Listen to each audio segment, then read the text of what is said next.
So, namaste, good evening. Welcome to the second session for COVID-19 awareness session. So, I think the Andhra Pradesh plant people are have joined in this session. So, just wanted to know what is the most comfortable language to interact.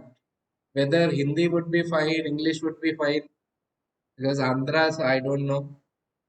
Either of Hindi or English, any one of the language you feel, I would be happy to discuss.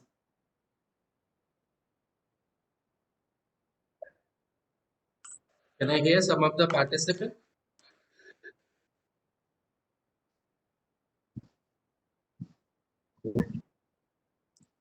Hello. Yes. Hello, मेरा आवाज आ रहा है आपको? जी जी बिल्कुल आ रहा है, स्पष्ट आ रहा है। हाँ, अक्षय भारद्वाज बोल रहा हूँ। नमस्कार। नमस्कार जी। आप हिंदी इंग्लिश मिक्स रखेंगे, अच्छा रहेगा, सभी को समझ में आएगा। ठीक है जी। ठीक है। तो सबसे पहले तो ये समझना जरूरी है कि ये ट्रेनिंग क्या है, ट्रेनिंग क्यों हो रही है। तो जैसा कि आप सबको पता है, इस समय हमारा देश, विश्व, सब लोग कोविड-19 या कोरोना नामक महामारी से परेशान है। तो लेकिन आपको पता है कि food is an essential commodity, essential service. So because of this important nature of food and food business, despite of this coronavirus scare, food business operators are required to operate or produce or to work in the industry or factory scenario. हमारे plant चालू है food businesses के, बनस्पत की इस तरीके की महामारी, वैश्विक महामारी है। तो ऐसे क्या स्टेप्स लेने चाहिए, ये क्या बीमारी है, क्यों है ये बीमारी, हम लोगों का क्या दायित्व है, इसके लिए एफएसएसएआई ने कोविड 19 के अवेयरनेस प्रोग्राम नाम से एक कार्यक्रम बनाया है। लगभग 2 घंटे की ये ट्रेनिंग है। इसमें फूड बिजनेसेस क्या स्पेशल प्रिकॉशन ले सके, जिससे पहला तो वो सुरक्षित रहे, दूसरा जो खाना, जो फूड प्रिपेयर हो रहा है, जो पैक हो रहा है, वो सुरक्षित रहे, और फिर उसके बाद जो कंज्यूमर एंड में उनको कंज्यूम कर रहा है वो भी सुरक्षित रहे। इस बारे में ही आज की ट्रेनिंग है। ये इस ट्रेनिंग के बाद में सर्टिफिकेट भी मिलेगा एफएसएसएआई के पोर्टल से, जो कि 2 साल के लिए वैलिड रहेगा।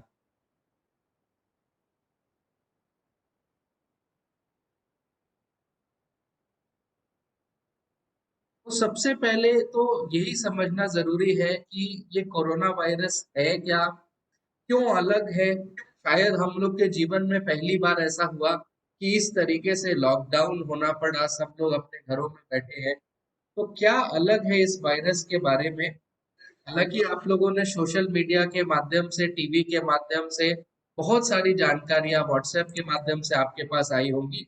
उनमें से कौन सी जानकारी ऑथेंटिक है, क्या जानकारी का स्रोत हमें रखना चाहिए, हम फूड बिजनेस ऑपरेटर हैं अगर, तो वो सारी चीजें हम देखेंगे। सबसे पहले ये समझना जरूरी है कि कोरोना वायरस और कोविड 19 है क्या। बड़ा साधारण सा, बड़ा सामान्य सी बात है।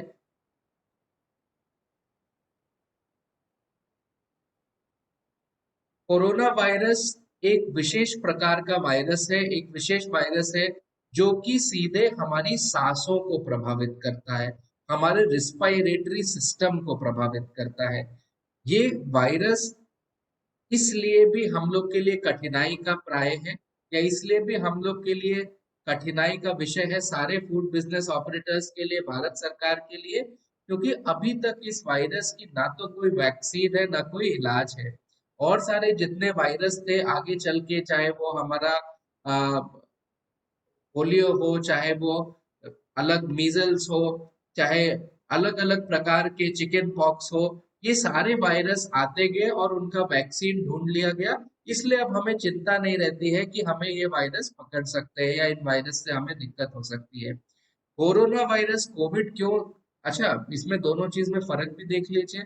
कोरोना वायरस की एक पूरी फैमिली है, और उसमें से जिस कारण हमें जो बीमारी हो रही है या जो अभी जो बीमारी फैली हुई है, उस बीमारी को बोलते हैं कोविड 19, यानी कोरोना वायरस आइडेंटिटी 19। यानी एक ऐसा वायरस जो दिसंबर 2019 में आया, वो वायरस ही कोविड 19 या वो बीमारी कोविड 19 कहलाती है। चिंता दो कारण से इस बीमारी की है। पहला तो वैक्सीन नहीं है।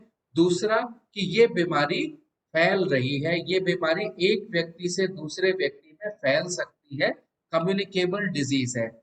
आप लोगों ने बहुत सारे वीडियो के माध्यम से, व्हाट्सएप के माध्यम से देखा होगा, सोशल मीडिया के माध्यम से देखा होगा कि ये बीमारी खांसने से फैलती है, ये बीमारी छींकने से फैलती है। लेकिन खांसने और छींकने में ऐसी क्या बात है कि ये बीमारी उसके ही माध्यम से फैल रही है, या क्या ये बीमारी हवा के माध्यम से फैल सकती है? तो इसमें सबसे जानना जरूरी है, सबसे आवश्यक ये जानना है कि ये जो वायरस है, उसके न्यूक्लियाई का, उसके न्यूक्लियस का, या सीधे कहें उसके शरीर का साइज क्या है। कोरोना वायरस के शरीर का साइज 10 माइक्रोन या 0.1 माइक्रोन है। 10 माइक्रोन क्या मतलब हो गया? अगर मैथ की भाषा में देखें तो 0.00000, कितने बार जीरो? 9 बार जीरो लगा के और फिर वन लिखे, इतना छोटा मीटर का ये वायरस है। लेकिन सुनने में तो छोटा लगता है, लेकिन और वायरस की अपेक्षा इसका साइज बड़ा है। हम लोगों के लिए ये एक फायदेमंद भी चीज इसलिए है कि इसका साइज बड़ा होने की वजह से ये वायरस मास्क के द्वारा रुक सकता है, पहली बात। दूसरा, बड़ा साइज होने की वजह से ये वायरस हवा में घुल के फैल नहीं रहा है। तो अगर एक व्यक्ति से दूसरे व्यक्ति तक ये वायरस फैल रहा है, तो ये वायरस फैलने का मुख्य कारण है कि जो एक व्यक्ति अगर खांस रहा है, छींक रहा है, या सामान्यतया बोल भी रहा है, केवल ऐसा नहीं कि आपके अगल बगल व्यक्ति खांसेगा छींकेगा तभी वायरस फैलेगा। अगर वो बोल भी रहा है, तो उसके मुंह से अगर कुछ पानी के ड्रॉपलेट्स, कुछ कण गिर रहे हैं, तो ये वायरस उसके अंदर भी जाके और फैल सकता है।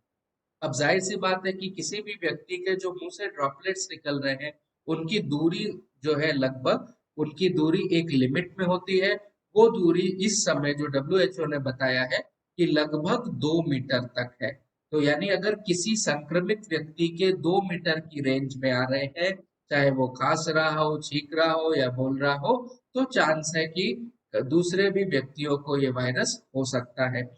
हमारे शरीर के अंदर वायरस कैसे जा सकता है? यदि हम संक्रमित व्यक्ति के द्वारा कोई सरफेस छू दी गई। एक तो तरीका ये है कि उसके द्वारा बोलने से, छींकने से, खांसने से वो गीले कीटाणु सीधे हमारे अंदर आ गए, हमारे ऊपर गिर गए, तो कारण हो सकता है कि हम इन्फेक्ट हो जाए। या दूसरा तरीका ये हो सकता है कि वो व्यक्ति ने किसी ऐसी जगह पे खांस दिया, या हमारे कुर्सी पे खांस दिया, हमारे मेज पे खांस दिया, जिसको बाद में हमने छुआ, और उस छूने के बाद हमने हाथ को अपने चेहरे पे टच कराया, आंख में, नाक में, मुंह से टच कराया, तो ये वायरस हमारे भी शरीर के अंदर प्रवेश कर सकता है। अच्छी बात इस वायरस की, या बुरी बात भी कह लें, क्या है कि हमारे शरीर में प्रवेश करने का रास्ता इस वायरस के पास एक ही है, या तो ये आंख से, नाक से या मुंह से ही शरीर में प्रवेश करता है, और ये वायरस ज्यादातर गले में रहता है। तो अगर हम इसको स्पष्ट शब्दों में समझना चाहें, तो ये वायरस दो तरीके से फैलता है। एक डायरेक्ट तरीका और इनडायरेक्ट तरीका। डायरेक्ट तरीका ये मतलब हुआ कि अगर सीधे किसी ऐसे व्यक्ति के संपर्क में हम आ गए, जिसके बोलने से ड्रॉपलेट्स हमारे ऊपर गिर गए, हमारे हाथ पे लग गए, या जिसके खांसने से, छींकने से ड्रॉपलेट्स हम तक पहुंच गए, तो हम कह सकते हैं कि डायरेक्टली उस व्यक्ति से हमें संक्रमण हुआ। या अगर उस व्यक्ति ने किसी दरवाजे को छू दिया, किसी मेज पे उसके ड्रॉपलेट्स चले गए और वहां पे हमने अपना हाथ लगाया, और उसकी वजह से हमारे शरीर के अंदर वायरस आ रहा है, तो उसको इनडायरेक्ट तरीका कहते हैं। यहाँ ध्यान देने वाली बात क्या है?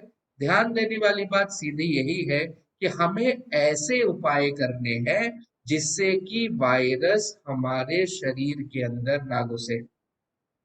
अब आप लोगों ने व्हाट्सएप के, सोशल मीडिया के, फेसबुक के माध्यम से अलग अलग तरीके से देखा होगा कि ये वायरस से बचाव के लिए हाथ धोना तरीका बताया जा रहा है, कि बार बार हाथ धोते रहें, मुंह पे मास्क लगाएं। तो अब आपको समझ आ रहा होगा कि जो वायरस की प्रकृति ही ऐसी है कि जो हमारे हाथ पे आएगा और उसके बाद हमारे चेहरे से अंदर जाएगा।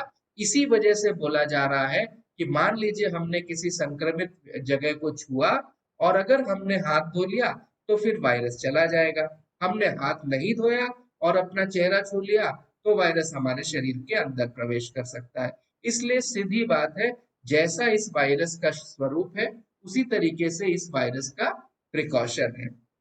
अगर हम देखना चाहें तो इस वायरस की मोटी मोटी क्या हमें कैसे पता लगेगा कि किसी व्यक्ति को वायरस हुआ है, तो सीधा है कि वो व्यक्ति, अगर किसी व्यक्ति को जुकाम हो रहा है, सूखी खांसी हो रही है, सांस लेने में दिक्कत हो रही है, बुखार है, तो हो सकता है कि ये वायरस हो। लेकिन इनमें से कोई भी सिम्टम या सारे सिम्टम होना ये बात को 100% प्रूव नहीं करता कि वो व्यक्ति इस वायरस से संक्रमित है। संक्रमित संक्रमण को पता करने का केवल और केवल एक ही तरीका है, वो है कोविड-19 का टेस्ट। अब एक चिंताजनक बात क्या है? चिंताजनक बात ये है कि लगभग 80% लोगों में ये वायरस दिखता ही नहीं है। 80% लोगों में जिन सिम्टम की हमने बात की वो सिम्टम पता ही नहीं लगते और ये वायरस आता है अपने आप ठीक हो जाता है। फिर हमें चिंता किस बात की है? हमें चिंता इस बात की है कि वो जो 80% लोगों के अंदर ये वायरस आके ठीक हो गया, इसका मतलब इनकी इम्यूनिटी अच्छी रही होगी।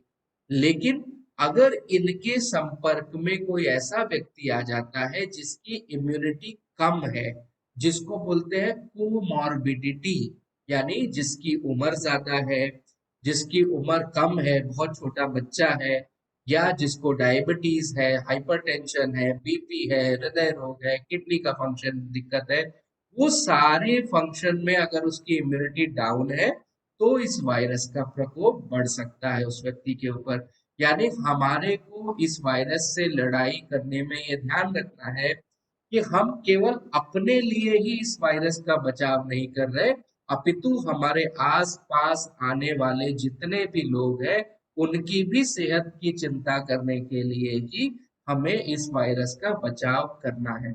अब सबसे इम्पोर्टेंट बात जो हम लोगों के लिए है, जो हम फूड बिजनेस ऑपरेटर्स हैं, उनके लिए क्या इम्पोर्टेंट बात है? क्या खाने से ये वायरस फैलता है? स्पष्ट है, अभी तक किसी भी देश में कोई भी ऐसा केस नहीं आया है कि खाने से ये वायरस फैलता हो। और वायरस की प्रकृति को देखते हुए ये भी देखा गया कि ये वायरस गले में रहता है। यदि ये वायरस पेट में पहुंच जाए तो पेट के जो बाइल जूसेस हैं, एसिड्स हैं, उनसे ये वायरस खत्म भी हो जाता है। यानी अगर हम मोटा मोटा हमसे कोई पूछे कि क्या कोरोना वायरस खाने के माध्यम से फैल सकता है, तो हमें सीधा जवाब यही देना है कि आज तक कोरोना वायरस के खाने के माध्यम से फैलने का कोई भी केस सामने नहीं आया है। लेकिन आप देख रहे होंगे बहुत सारे लोग डर रहे हैं। अभी एक रिसेंटली दिल्ली में केस आया था जिसमें कि एक पिज्जा डिलीवरी बॉय की वजह से लोगों के संक्रमण का खतरा हो गया, क्योंकि पिज्जा डिलीवरी बॉय संक्रमित पाया गया। तो लगभग 72 फैमिलीज को दिल्ली में क्वारंटाइन किया गया और उनका टेस्ट कराया गया। अच्छी बात क्या हुई? टेस्ट के बाद इन 72 फैमिलीज में से एक को भी कोविड-19 नहीं पाया गया। यानी फूड से तो कोरोना वायरस नहीं फैल रहा है, लेकिन अगर फूड हैंडलर लापरवाही कर दे, वो व्यक्ति जो खाने को टच कर रहा है, जो खाने को एक जगह से दूसरी जगह पहुंचा रहा है, खाने को पैक कर रहा है, अगर उसमें संक्रमण है और उसने किसी दूसरे व्यक्ति को संक्रमण डायरेक्टली या इनडायरेक्टली दिया, तो संक्रमण का खतरा फैल सकता है। अब मैं जरा अपने प्लांट के, आंध्र प्रदेश के प्लांट के लोगों से समझना चाहूंगा कि कोविड के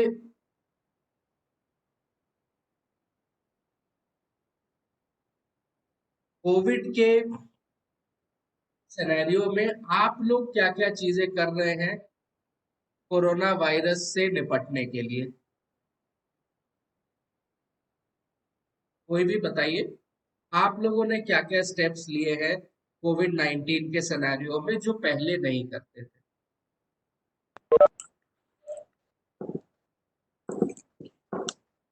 के वायरस के संक्रमण से बचने के लिए हम लोग अपने ऑफिस के अंदर बताता हूँ, जो भी अंदर आता है सबसे पहले उसका टेम्परेचर चेक करते हैं, उसको हैंड वॉश कराते हैं, उसके सैनिटाइज करने के बाद ही उसको अंदर अलाउ करते हैं। जी, और विजिटर तो बिल्कुल भी अलाउ नहीं है इस समय।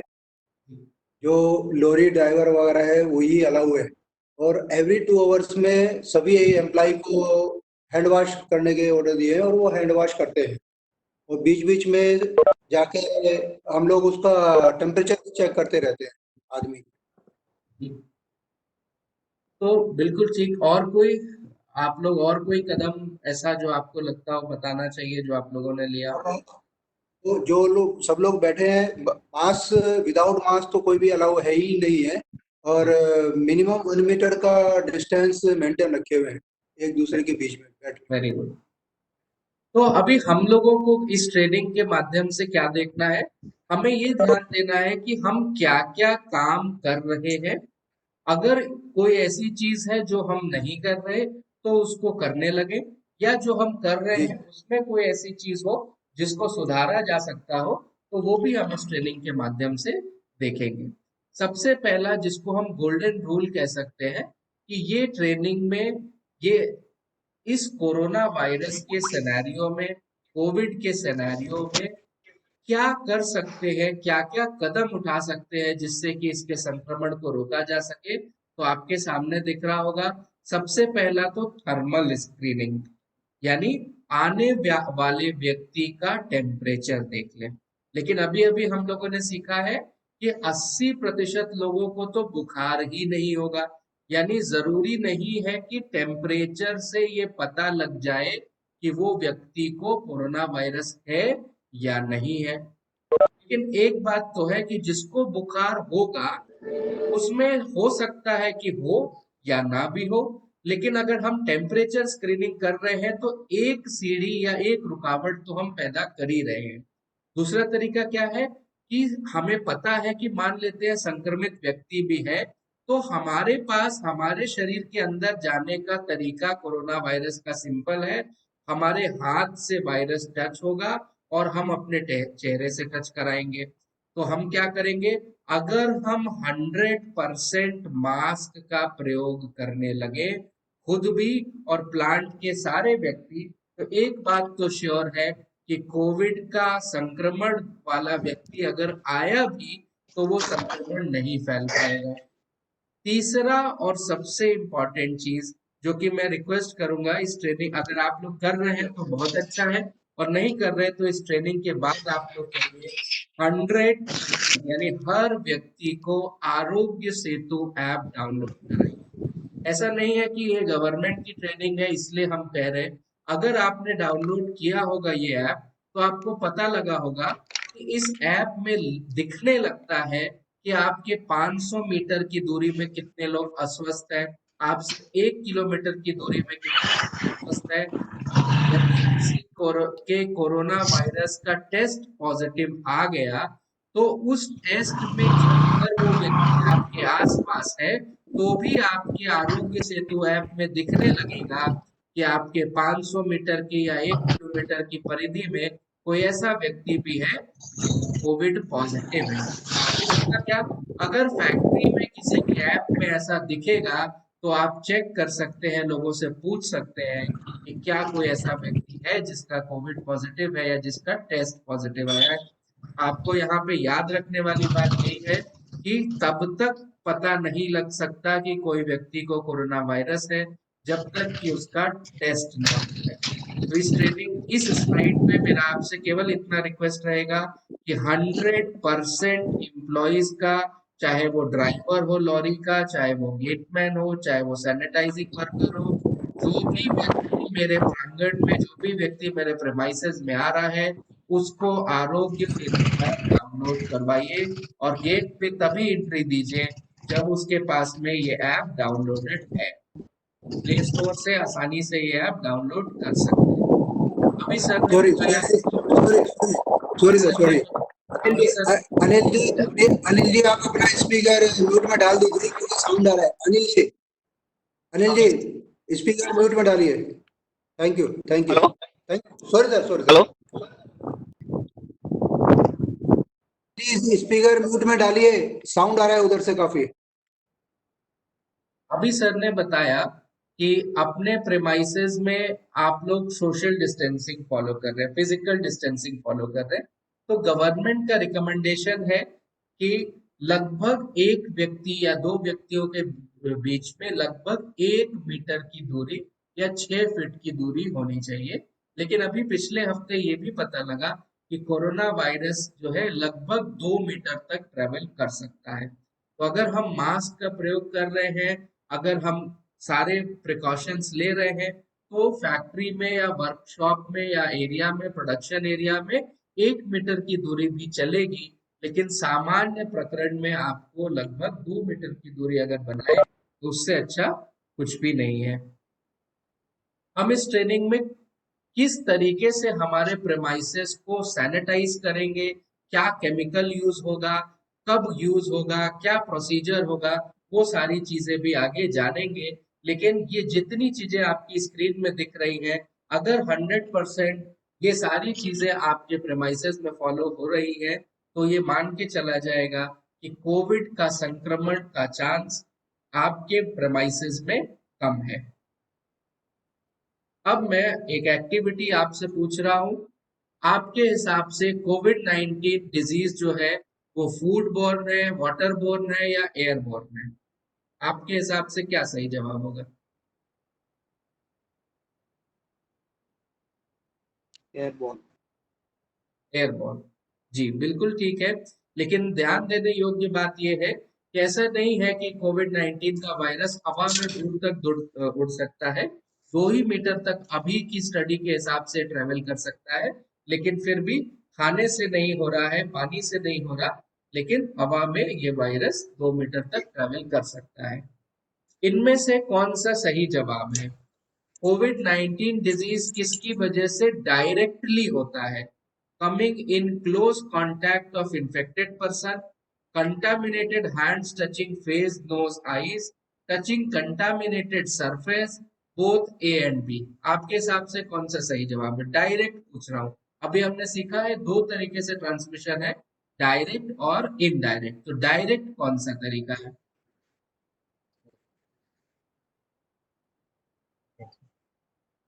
बताइए।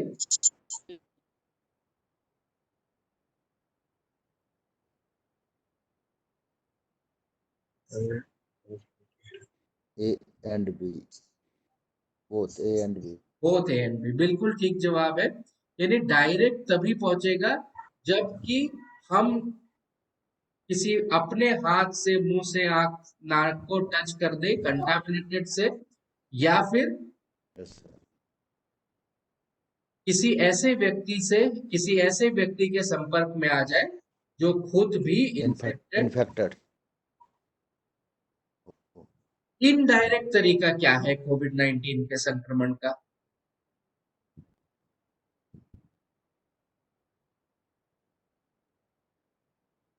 इनडायरेक्ट तरीका क्या है? किसी ऐसे व्यक्ति के डायरेक्ट संपर्क में आना, या अपने हाथ से आंख, नाक, मुंह टच करना, या किसी ऐसी सरफेस को छूना जो कि संक्रमित है, या ए एंड बी बोथ? बताइए भाई। Coming in close, first है sir, first वाला. Coming in इनडायरेक्ट close पूछा है, contact.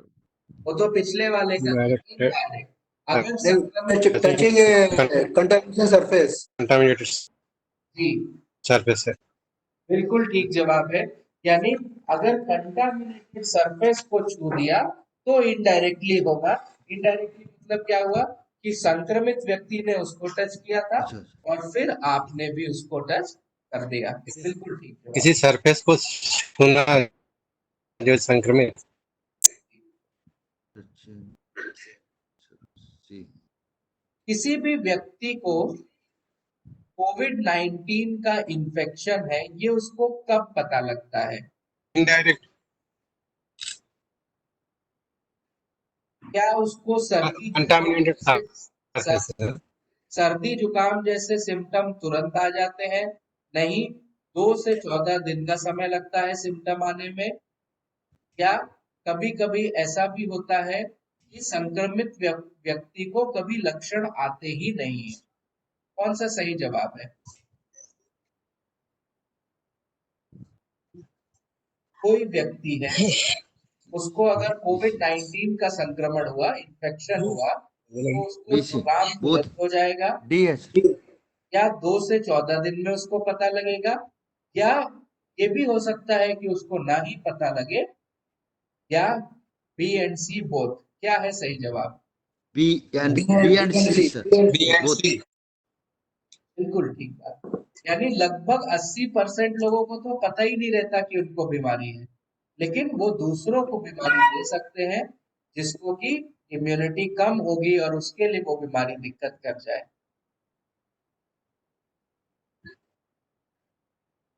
खाने से कोविड-19 फैल सकता है? हाँ, अभी तक कोई प्रमाण नहीं है, या ना? नो। बिल्कुल ठीक। नो एविडेंस अवेलेबल, यानी अभी तक किसी भी देश में ऐसा कोई भी केस नहीं आया कि कोविड-19 खाने से फैल सके। अब हम ये समझने जा रहे हैं कि हमारी आपकी रिस्पॉन्सिबिलिटी क्या है, जिम्मेदारी क्या है। कि भाई हमारी सबसे बड़ी जिम्मेदारी तो ये है ही कि संक्रमण मुझसे किसी और को ना फैले, लेकिन साथ ही साथ चूंकि हम फूड बिजनेस में है, खाने के बिजनेस में है, फूड प्रोडक्ट्स के बिजनेस में है, तो हमारी जिम्मेदारी ये भी है कि मेरे जो कंज्यूमर तक खाना पहुंचे, उस खाने वो भी खाना अपनी इनफेक्ट आवाज वो ना हो। डालना चालू है।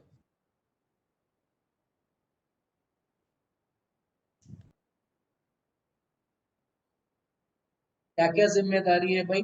जैसा कि सर ने बताया कि वो आप लोग टेम्परेचर की स्क्रीनिंग कर रहे हैं, आपने प्रोटोकॉल बनाया, हैंड वॉशिंग स्टेशन बनाया, तो सबसे पहली जिम्मेदारी तो ये है, जिसका एक हिस्सा आज हम लोग ट्रेनिंग में भी कर रहे हैं, कि हर व्यक्ति जो हमारे प्रिमाइसेस में आ रहा है, जो हमारे प्लांट में आ रहा है, जो हमारी फैक्ट्री में आ रहा है, उसको कोरोना वायरस या कोविड-19 के बारे में सारी जानकारियां होनी चाहिए।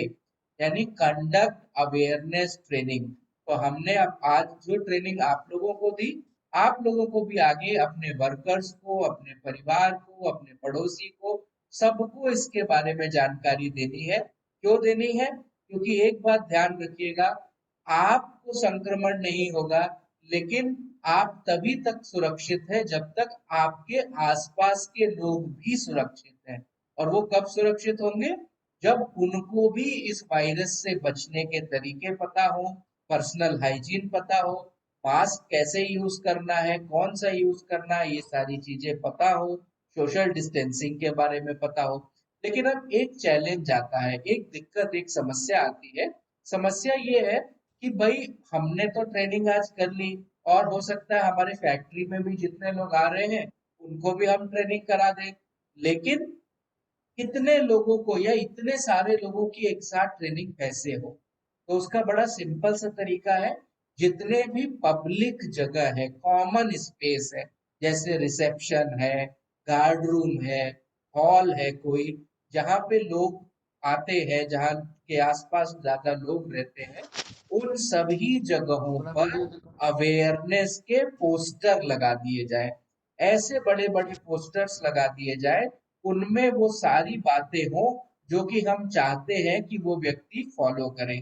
तो चाहे वो ट्रेनिंग लिया हो चाहे ना लिया हो, उस पोस्टर को देख के उसको ये चीज समझ आ सकता है कि कोविड-19 के लिए मुझे क्या क्या प्रिकॉशन लेना है। दूसरा क्या करना है भाई?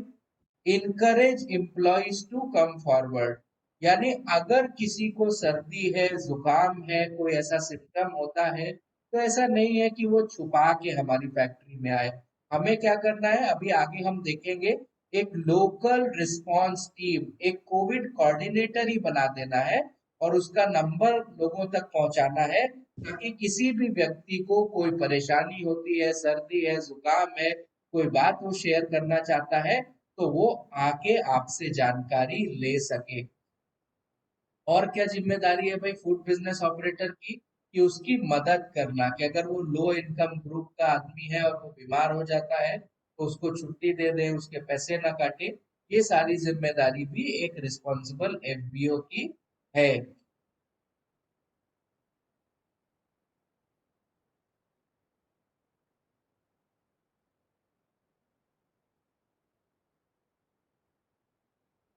ये एक बड़ी ही जरूरी चीज है जिसको हम बोलते हैं लोकल इमरजेंसी रिस्पॉन्स टीम।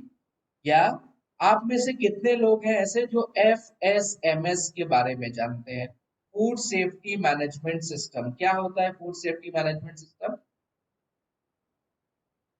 बताइए सर।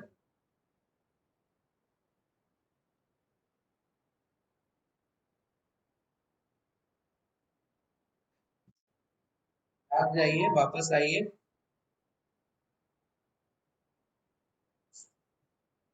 FSMS क्या जो है? फूड सेफ्टी मैनेजमेंट सिस्टम क्या है?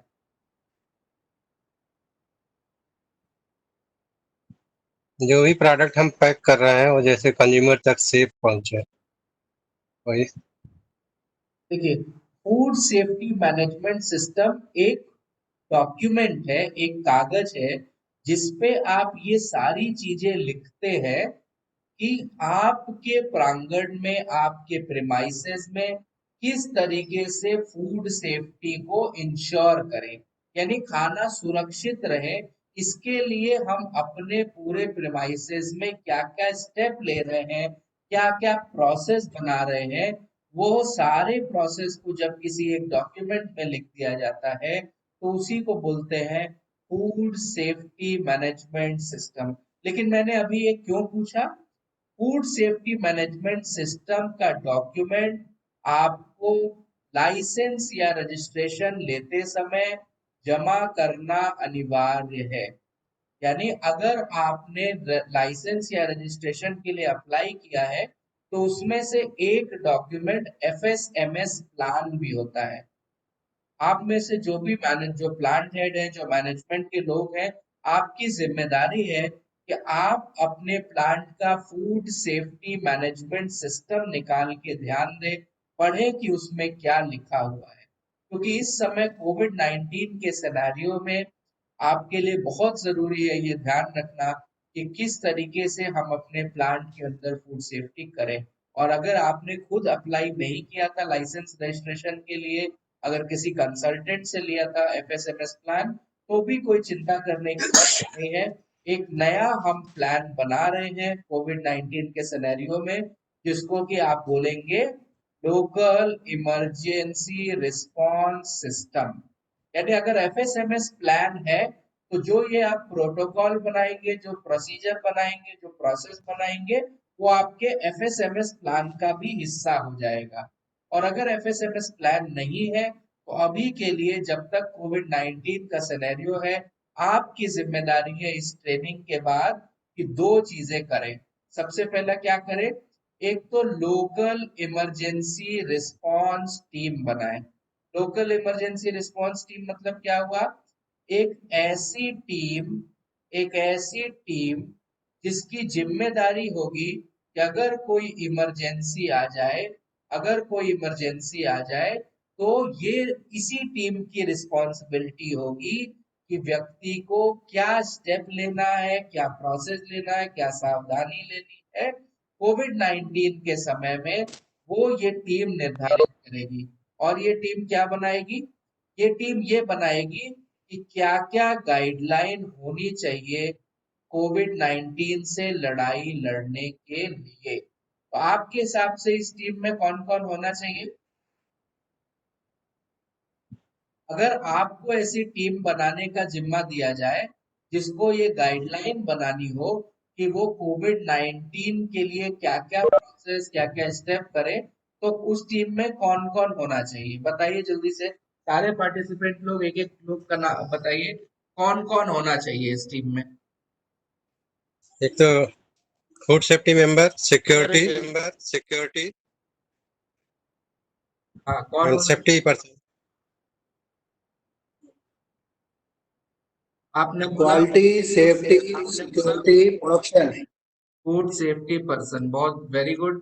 क्वालिटी, और आपने बताया प्रोडक्शन का आदमी सेफ्टी, होना चाहिए, सेफ्टी सिक्योरिटी सिक्योरिटी का आदमी होना चाहिए, और कौन होना चाहिए? सेफ्टी भी। Safety, safety. ये लिख दिया ना शुरू में। अच्छा, और कोई कोई बहुत जरूरी आदमी जो आप भूल रहे हो? एसओपी बनाना सकते। एसओपी तो बनाना ही है, वो तो हम लोगों ने उसी के लिए पूछ रहे हैं कि ये गाइडलाइन बनाना है। और ये गाइडलाइन बनाएगा कौन? लोकल इमरजेंसी रिस्पांस टीम बनाएगा। लेकिन ये गाइडलाइन बनाने में जब टीम बना रहे हैं तो कौन कौन होना चाहिए इस टीम में?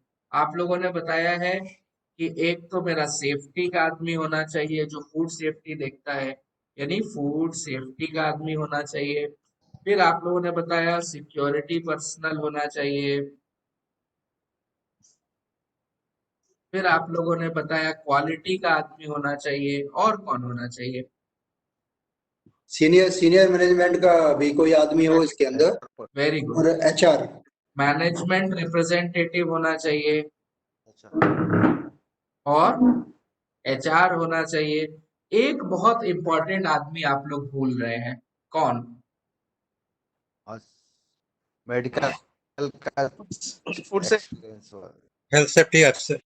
Medical trainer. Medical medical staff होना चाहिए। हेल्थ, हाँ, फिर भी हेल्थ एक सेफ्टी, हाँ। फिर भी एक आदमी आप भूल रहे हैं। प्रोडक्शन का छोड़ दिया। प्रोडक्शन भी ले लेते हैं, फिर भी वो एक तो आदमी भूल रहे हैं। Supply chain. सप्लाई चेन का आदमी लेके क्या करेंगे? ठीक है, चलिए सप्लाई चेन का भी ले लिया, फिर भी एक आदमी भूल रहे हैं।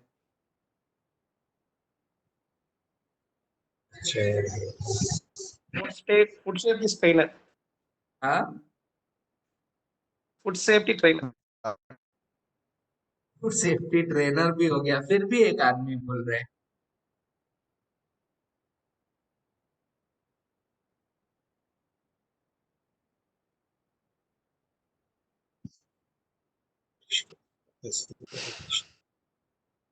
अच्छा, कौन होना चाहिए?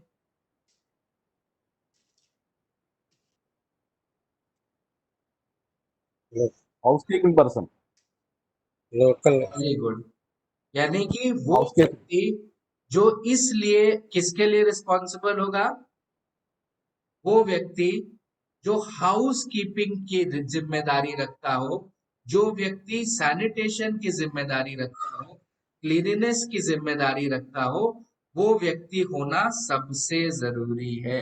यानी हाउस कीपिंग या सैनिटेशन सुपरवाइजर।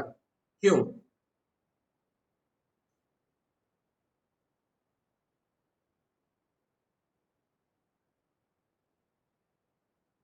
क्योंकि हम लोग बना रहे हैं लोकल इमरजेंसी रेस्पॉन्स टीम, मिलके क्या बना रही है? ऐसे प्रोटोकॉल बना रही है, ऐसे गाइडलाइंस बना रही है कि जब भी कोई इमरजेंसी आएगी तो क्या करना होगा। मान लीजिए कि हमारी फैक्ट्री में एक ऐसा व्यक्ति है जिसको कोविड के सिम्टम मिल गए, यानी उसको बुखार आ गया काम करते हुए, या उसको खांसी आने लगी काम करते हुए। तो ऐसा हो सकता है कि, या मान लेते हैं उसकी रिपोर्ट गई थी टेस्ट होने और टेस्ट रिपोर्ट पॉजिटिव आ गई, तो किसको तुरंत एक्शन में आना पड़ेगा? लोकल इमरजेंसी रिस्पांस टीम को। उसका क्या काम रहेगा? उसका काम रहेगा वो व्यक्ति को कहाँ पे ले जाना? Isolation room. यानी अभी इस स्लाइड से हमने तीन चीजें सीखी। क्या क्या सीखा? कि एक तो मुझे इस ट्रेनिंग के बाद अपनी फैक्ट्री में लोकल इमरजेंसी रिस्पांस टीम बनाना है। दूसरा हमने क्या सीखा, इस लोकल इमरजेंसी रिस्पांस टीम की जिम्मेदारी होगी कि गाइडलाइन बनाए कि अगर कोई इमरजेंसी आती है तो क्या क्या स्टेप या क्या क्या प्रोसीजर लिए जाएंगे। तीसरा, इस टीम का एक सबसे इंपॉर्टेंट मेंबर कौन है, कोविड-19 कोऑर्डिनेटर। ये वो व्यक्ति होगा जिसका फोन नंबर आपको सभी जगह पे, हर कॉमन एरिया पे, प्रोमिनेंट प्लेस पे आपके फैक्ट्री में लगाना पड़ेगा या लगाना चाहिए। क्यों? क्योंकि यदि आप में से किसी व्यक्ति को जरूरत पड़ती है सलाह की, तो इस व्यक्ति को आप फोन करेंगे और ये व्यक्ति की क्या जिम्मेदारी होगी, जो लोकल हॉस्पिटल है कोविड के लिए, जो लोकल एडमिनिस्ट्रेशन के लोग हैं, उन लोगों से सिंगल पॉइंट ऑफ कांटेक्ट, यानी उनसे कांटेक्ट करने की जिम्मेदारी किसकी होगी, कोविड-19 कोऑर्डिनेटर की होगी। कोऑर्डिनेटर ठीक? कोऑर्डिनेटर यानी अभी आप लोग की जिम्मेदारी क्या है कि एक लोकल इमरजेंसी रिस्पांस टीम बनाएंगे जिसमें जितने लोगों को आपने लिखा है, food safety, quality management, HR representative, medical staff, supply chain, जो मर्जी आपको लगे करिए, लेकिन हाउस कीपिंग स्टाफ का होना बहुत जरूरी है। फॉर एग्जाम्पल, किसी व्यक्ति को कोविड पॉजिटिव आ गया तो तुरंत उस जगह का कैसे सैनिटेशन करना है, क्या डिसइंफेक्टेंट डालना है, कितने घंटे पे करना है, वो सारी जिम्मेदारी इसी टीम की होगी। आपको अपने प्रेमाइसेस में एक आइसोलेशन रूम भी बनाना है। यानी अगर कोई व्यक्ति ऐसा है जिसको सिम्टम नजर आने लगे, यानी जिसमें खांसी होने लगी, जिसको बुखार आ गया, तो उसको तुरंत ऐसे एरिया में जहां पे ज्यादा लोग थे वहां से हटा के, और साथ साथ ऐसे लोग जो उसके क्लोज कांटेक्ट में आए थे, उन लोगों को हटा के कहाँ ले जाना है, आइसोलेशन रूम में ले जाना है। और फिर किसकी जिम्मेदारी है, कोविड-19 कोऑर्डिनेटर फोन करेगा किसको, लोकल कोविड हॉस्पिटल को, और जैसा वो बताएंगे कि ये व्यक्ति को हॉस्पिटल आना है या घर भेजना है या टेस्ट कराना है, वैसा प्रोसेस करना है।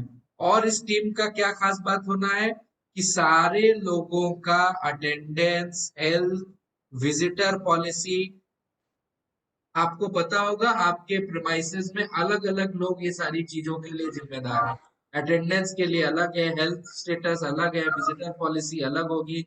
लेकिन कोविड-19 के समय, कोविड के समय एक ही टीम जिम्मेदार होगी ये सब करने की, और जिसका नाम होगा local emergency response team. Clear है बात? ध्यान रहेगा। आगे बढ़ते हैं। चलिए, पहला प्रश्न, अगर कोविड-19 का प्रॉब्लम है, कोविड-19 की समस्या है जो कि है इस समय, तो हर बिजनेस में, हर फूड बिजनेस में कौन सा व्यक्ति होना चाहिए, फूड सेफ्टी सुपरवाइजर होना चाहिए, लोकल इमरजेंसी रिस्पांस टीम होना चाहिए, कोविड-19 कोऑर्डिनेटर होना चाहिए, या बी एंड सी दोनों होना चाहिए? क्या होना चाहिए?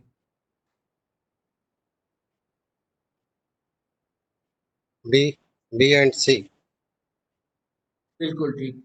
इतना समय देके हम लोगों ने चर्चा किया है तो जाहिर सी बात है कि बी एंड सी बिल्कुल सही जवाब है।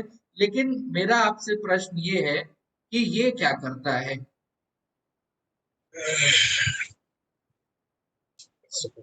ये क्या करता है? आपका जवाब बिल्कुल ठीक है कि बी एंड सी होगा, लेकिन ए का काम क्या है? फूड सेफ्टी सुपरवाइजर कौन होता है?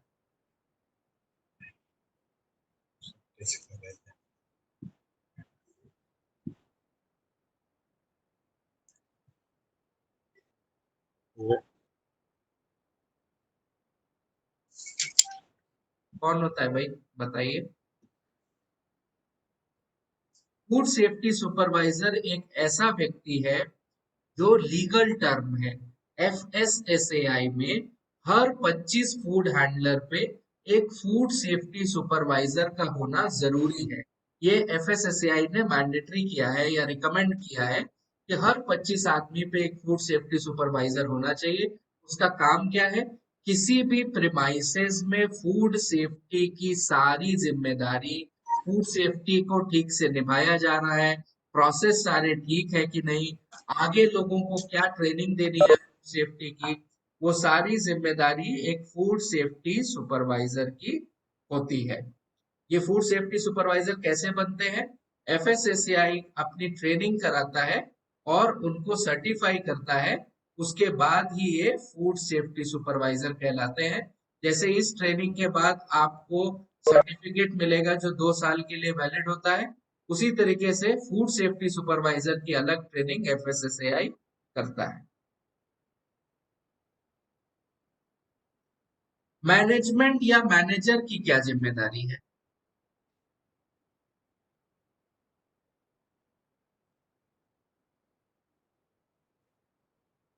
Training and awareness of the employee, सारे एम्प्लॉय की ट्रेनिंग हो जाए, जो अगर बीमार है तो उसकी मदद करना, कोविड-19 की स्क्रीनिंग करना, एम्प्लॉयज की भी, विजिटर की भी, और लोकल इमरजेंसी रिस्पांस टीम बनाना। इनमें से मैनेजमेंट की क्या जिम्मेदारी है? All of ऑल ऑफ सभी हो सकते। हाँ ना। बिल्कुल। अब हम ये सीखने जा रहे हैं, अभी तक हमने ये देखा कि कोविड-19 के वायरस की क्या, उसके उसके अपने क्या फीचर्स हैं, उस बीमारी में क्या हो सकता है। अब हम ये सीखने जा रहे हैं कि हमें क्या क्या स्टेप्स लेना है, हमें क्या क्या चीजें करनी है जिससे कि कोविड-19 का संक्रमण बचे, एक व्यक्ति से दूसरे व्यक्ति में ना फैले, यानी personal hygiene of food handler. Food handler कौन होता है बताइए? और हैंडल रिलेटेड होता है वो, जब हर वो आदमी जो रिलेटेड है किससे रिलेटेड है? जो फूड को हैंडल फूड करते से हैं, जो फूड जो को हैंडल प्रोडक्ट कर रहे हैं। हाँ, तो कौन होता है बताइए, थोड़ा सा एग्जांपल दीजिए, समझाइए। एग्जाम्पल प्रोसेस, पैकिंग, डिस्पैच और जो भी सप्लाई चेन। Quality person. बिल्कुल ठीक। यानी कि फूड सेफ्टी स्टैंडर्ड एक्ट 2006, यानी जिस एक्ट के अंडर में हम सब लोग काम कर रहे हैं, हमारा रजिस्ट्रेशन लाइसेंस मिला हुआ है, उस एक्ट में फूड हैंडलर की डेफिनेशन दी हुई है कि पूरी फूड वैल्यू चेन में कोई भी व्यक्ति जो डायरेक्टली या इनडायरेक्टली फूड को हैंडल करे, फूड के कांटेक्ट में आए, फूड को टच करे, फूड से संपर्क में आए, वो फूड हैंडलर कहलाता है। जैसे कोई व्यक्ति, मान लेते हैं वो आपकी प्रोडक्शन यूनिट में, आपकी प्रोडक्शन यूनिट में फूड मटेरियल बना और कोई व्यक्ति उसको ट्रक पे लोड कर रहा है, क्या वो फूड हैंडलर है या नहीं?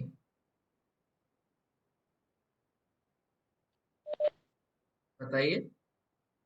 कोई व्यक्ति अगर खाने के सामान के कार्टून ट्रक पे लोड कर रहा है तो फूड हैंडलर है या नहीं है? Yes sir. वो भी हैंडलर है। Very good.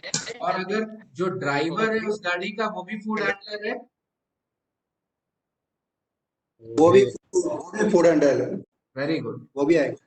Very good. अगर जो स्टोर कीपर है वो भी फूड हैंडलर है? जी हाँ। हाँ, सर पैकिंग मटेरियल फूड है तो वेरी गुड, वो भी हो गया। ठीक।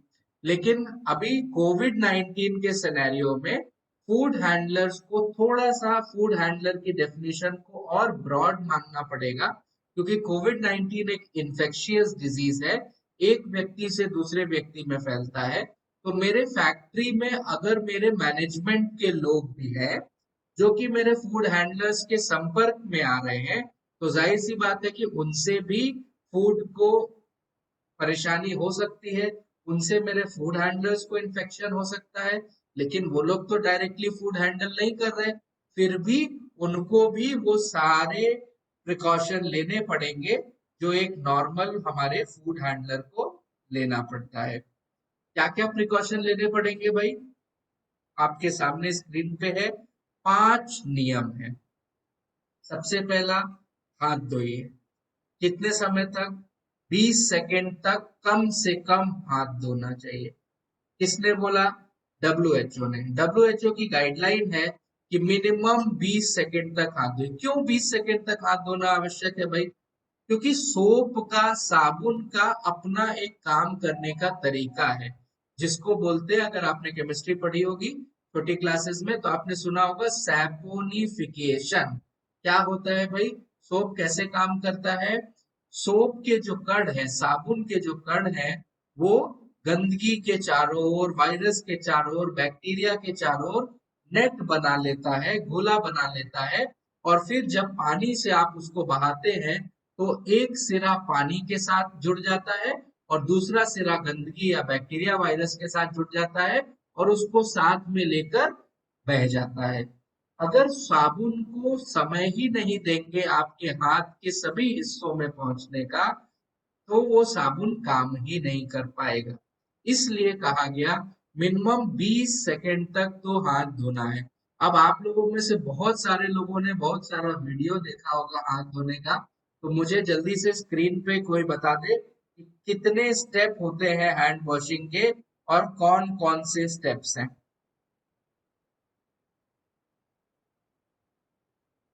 बताइए। 8 स्टेप है सर। 8 step, very good. कौन कौन से स्टेप्स हैं? Very good. कौन कौन से स्टेप्स हैं?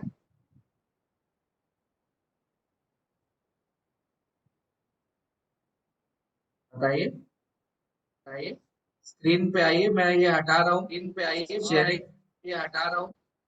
शेयरिंग, जो भी व्यक्ति बताना चाहता है वो सामने आए और सबको सिखाए। Very good. ये कौन सा है? बताना चाहता है वो सामने आए। राजू राजपूत जी, दोबारा शुरू से दिखाइए। 1 राजू राजपूत 1 जी, दोबारा शुरू से दिखाइए। 1 1, वेरी गुड। 1, very good.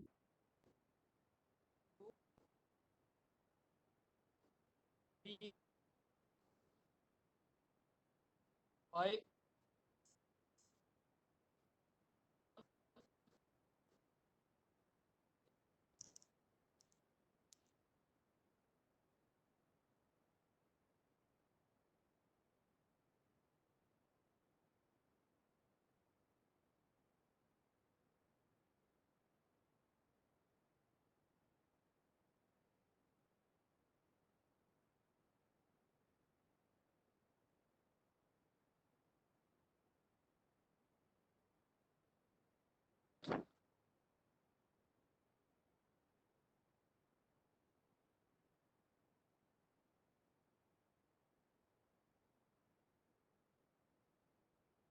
आपके सामने स्क्रीन पे एक वीडियो है जो कि हैंड वॉश के स्टेप्स दिखा रहा है।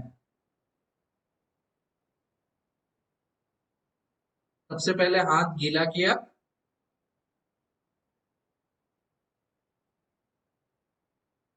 और ये WHO के रिकमेंडेड स्टेप्स है। हाथ के पीछे के हिस्से को किया।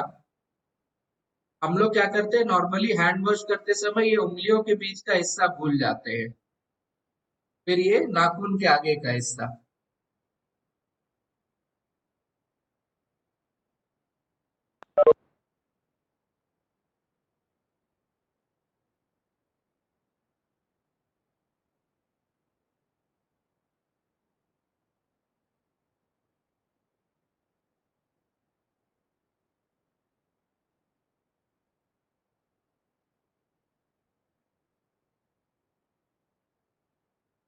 ध्यान देने वाली बात क्या है इसमें कि इन्होंने नल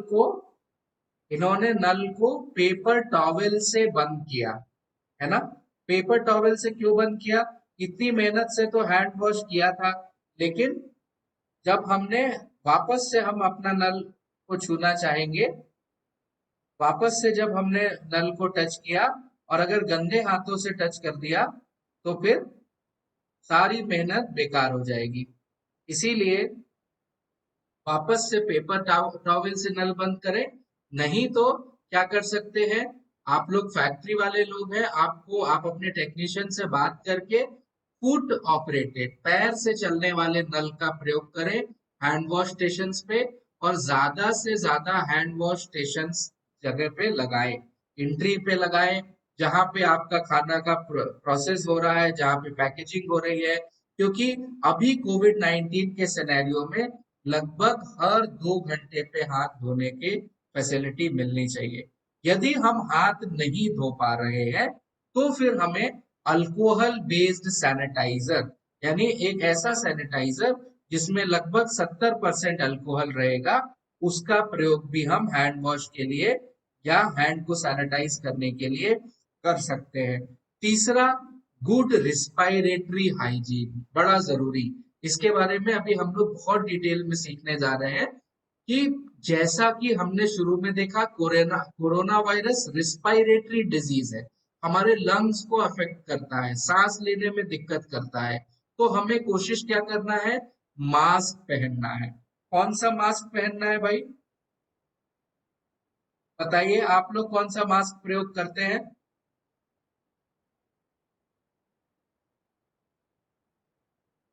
कपड़ा का।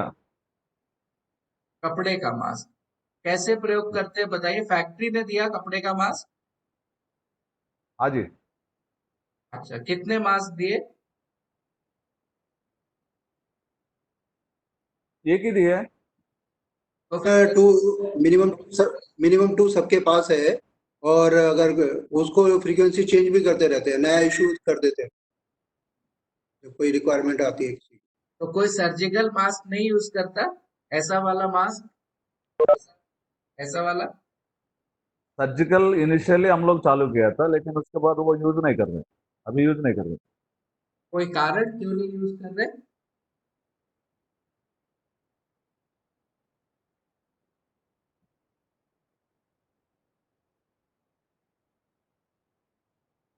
डिस्पोज करने में प्रॉब्लम है ना सर। हाँ जी, बिल्कुल सही जवाब। दो ही तरीके के मास्क दुनिया में हैं। एक तो वो मास्क जो कि एक बार यूज कर सकते हैं, वो कौन सा मास्क है, सर्जिकल मास्क, जिसको हम ऐसा थ्री प्लाई मास्क बोलते हैं। इसको एक बार ही यूज कर सकते हैं, एक बार से ज्यादा ये मास्क यूज नहीं कर सकते। लेकिन इस मास्क के साथ समस्या क्या है, इस मास्क के साथ प्रॉब्लम ये है कि ये मास्क सिंगल यूज मास्क है। सिंगल यूज मास्क होने की वजह से जैसे ही ये मास्क 6 घंटे 8 घंटे हमने यूज किया, उसके बाद ये मास्क को डिस्पोज ऑफ करना है। डिस्पोज ऑफ कैसे करना है, अपने पास से हटाना है। लेकिन समस्या क्या है, जैसे ही ये मास्क हम यूज करते हैं, ये मास्क एक मेडिकल वेस्ट बन जाता है। मेडिकल वेस्ट का मतलब क्या हुआ कि इस मास्क से इन्फेक्शन फैल सकता है उस व्यक्ति को, जो कि व्यक्ति आपका डस्टबिन क्लीन कर रहा है जिसमें आपने ये मास्क फेंक दिया हो, या घर में अगर ये मास्क ऐसे ही उतार के रख दिए, तो इस मास्क से आपकी फैमिली वालों को भी इन्फेक्शन हो सकता है। इसीलिए अगर single use surgical mask use कर रहे हैं, तो सिंगल यूज सर्जिकल मास्क को डिस्पोज करने के लिए भी आपके पास फैसिलिटी होनी चाहिए।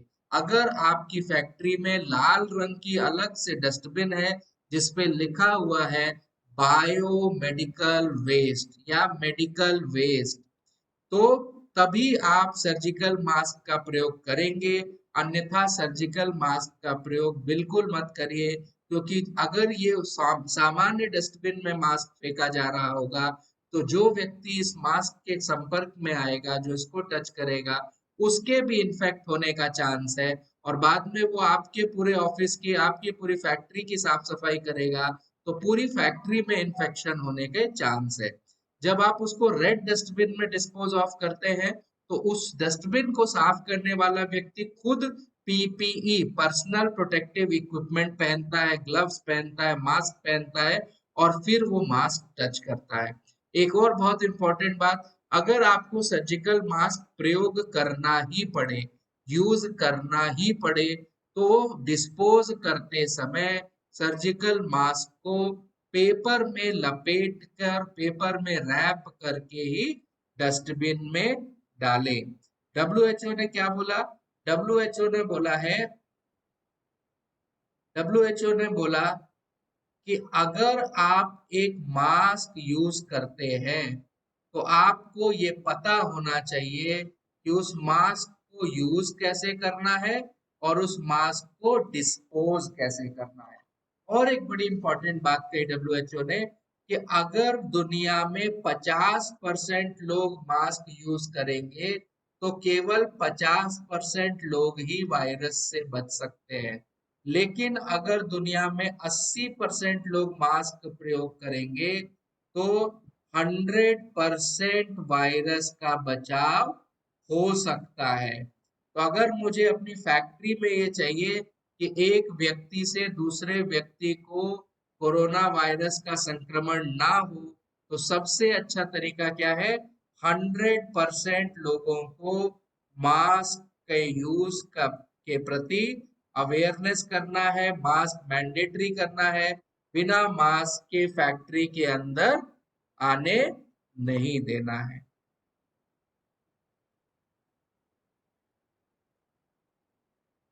कितने तरीके के मास्क होते हैं? अभी हमने सीखा 2 तरीके के मास्क हो सकते हैं। पहला सर्जिकल मास्क, दूसरा होम मेड कॉटन मास्क, या बाजार से भी खरीद रहे हैं तो कॉटन का मास्क। अच्छी बात क्या है? आप देखिए, सबसे पहली बात तो सर्जिकल मास्क डॉक्टर्स के लिए होता है, या उनके लिए सर्जिकल मास्क कौन कौन यूज कर सकता है, कोई बताएगा? सर्जिकल मास्क कौन कौन यूज कर सकता है?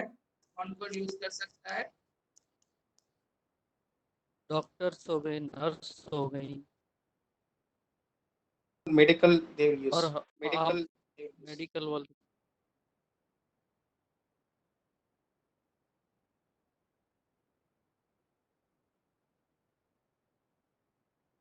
केवल यही 3 कैटेगरी के लोग प्रयोग कर सकते हैं। कौन कौन?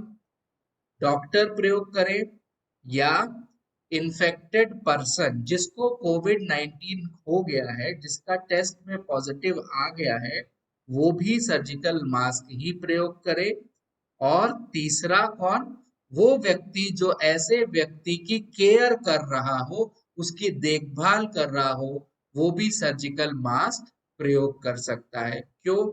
2 बड़े इंपॉर्टेंट चीजें हैं। पहला, तो सर्जिकल मास्क को डिस्पोज करना मुश्किल है। दूसरा, सर्जिकल मास्क एक ही बार प्रयोग कर सकते हैं तो इकोनॉमिकली भी उतना वायबल नहीं है। अब क्योंकि हम सब लोग कौन है? फूड हैंडलर्स हैं। हम लोग ना तो डॉक्टर है, ना इन्फेक्टेड पर्सन है, ना ऐसे व्यक्ति हैं जो इन्फेक्टेड पर्सन की केयर कर रहे हैं। तो हम लोगों के लिए हमारी फैक्ट्री में कौन सा मास्क यूज करना है? Cotton mask. सिंपल बात है। क्यों कॉटन मास्क यूज करना है भाई? कॉटन मास्क की सबसे अच्छी बात क्या है? सबसे पहला, मल्टीपल यूज, यानी कई बार वो मास्क यूज हो सकता है। कैसे कई बार यूज हो सकता है, अभी आगे देखेंगे। दूसरा, 70% इफेक्टिव है वायरस के सामने। तीसरा, आराम से उसको धो के दोबारा प्रयोग किया जा सकता है। चौथा, इजिली अवेलेबल है। 2 मास्क खरीद लिया, पूरे महीने भर का चिंता खत्म, अलग से दोबारा मास्क नहीं लेने जाना। वहीं अगर सर्जिकल मास्क लेना होगा तो कहाँ जाना पड़ेगा? मेडिकल स्टोर पे जाना पड़ेगा। सर्जिकल मास्क धोया नहीं जा सकता, सर्जिकल मास्क सिंगल यूज ही है, और सर्जिकल मास्क का डिस्पोजल भी मुश्किल है। जबकि हमारा कॉटन मास्क को धोया जा सकता है, रीयूज किया जा सकता है। तो हमारे सब फूड हैंडलर्स के लिए सबसे अच्छा कौन सा? Cotton mask.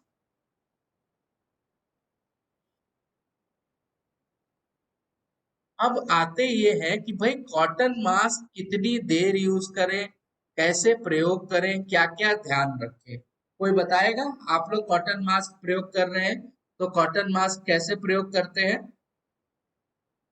मास्क प्रयोग करने से पहले क्या करें?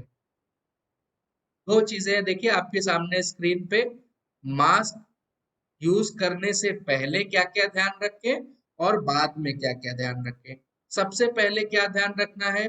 जैसे ही मुझे एक मास्क मिला, मेरी फैक्ट्री ने दिया या मैं खरीद के लाया, तो ये भी हो सकता है कि उस मास्क के ही कांटेक्ट में जाने कितने लोग आए हों, तो हमें खुद वो मास्क यूज करने से पहले एक बार अच्छे से साबुन और पानी से या डिटर्जेंट और पानी से धोना है। अगर मान लेते हैं फैक्ट्री में हमें मास्क मिला और हमने नहीं धोया, लगा लिया, कोई बात नहीं। दूसरी बात क्या, मास्क पहनने से पहले यानी मास्क हाथ में लेने से पहले हाथ को ठीक से साबुन से धोना बहुत जरूरी है, वरना मास्क पहनने का कोई भी फायदा नहीं रहेगा। सबसे पहला जैसे ही मास्क आया उसको धोना है, मास्क पहनने से पहले हाथ धोना है। उसके बाद क्या करना है, मास्क उतारने के बाद भी हाथ धोना है। और चौथा क्या है, सिंगल यूज या सर्जिकल मास्क को कभी भी दोबारा रीयूज नहीं करना है। अच्छा, मास्क पहनने के बाद क्या क्या ध्यान रखना है?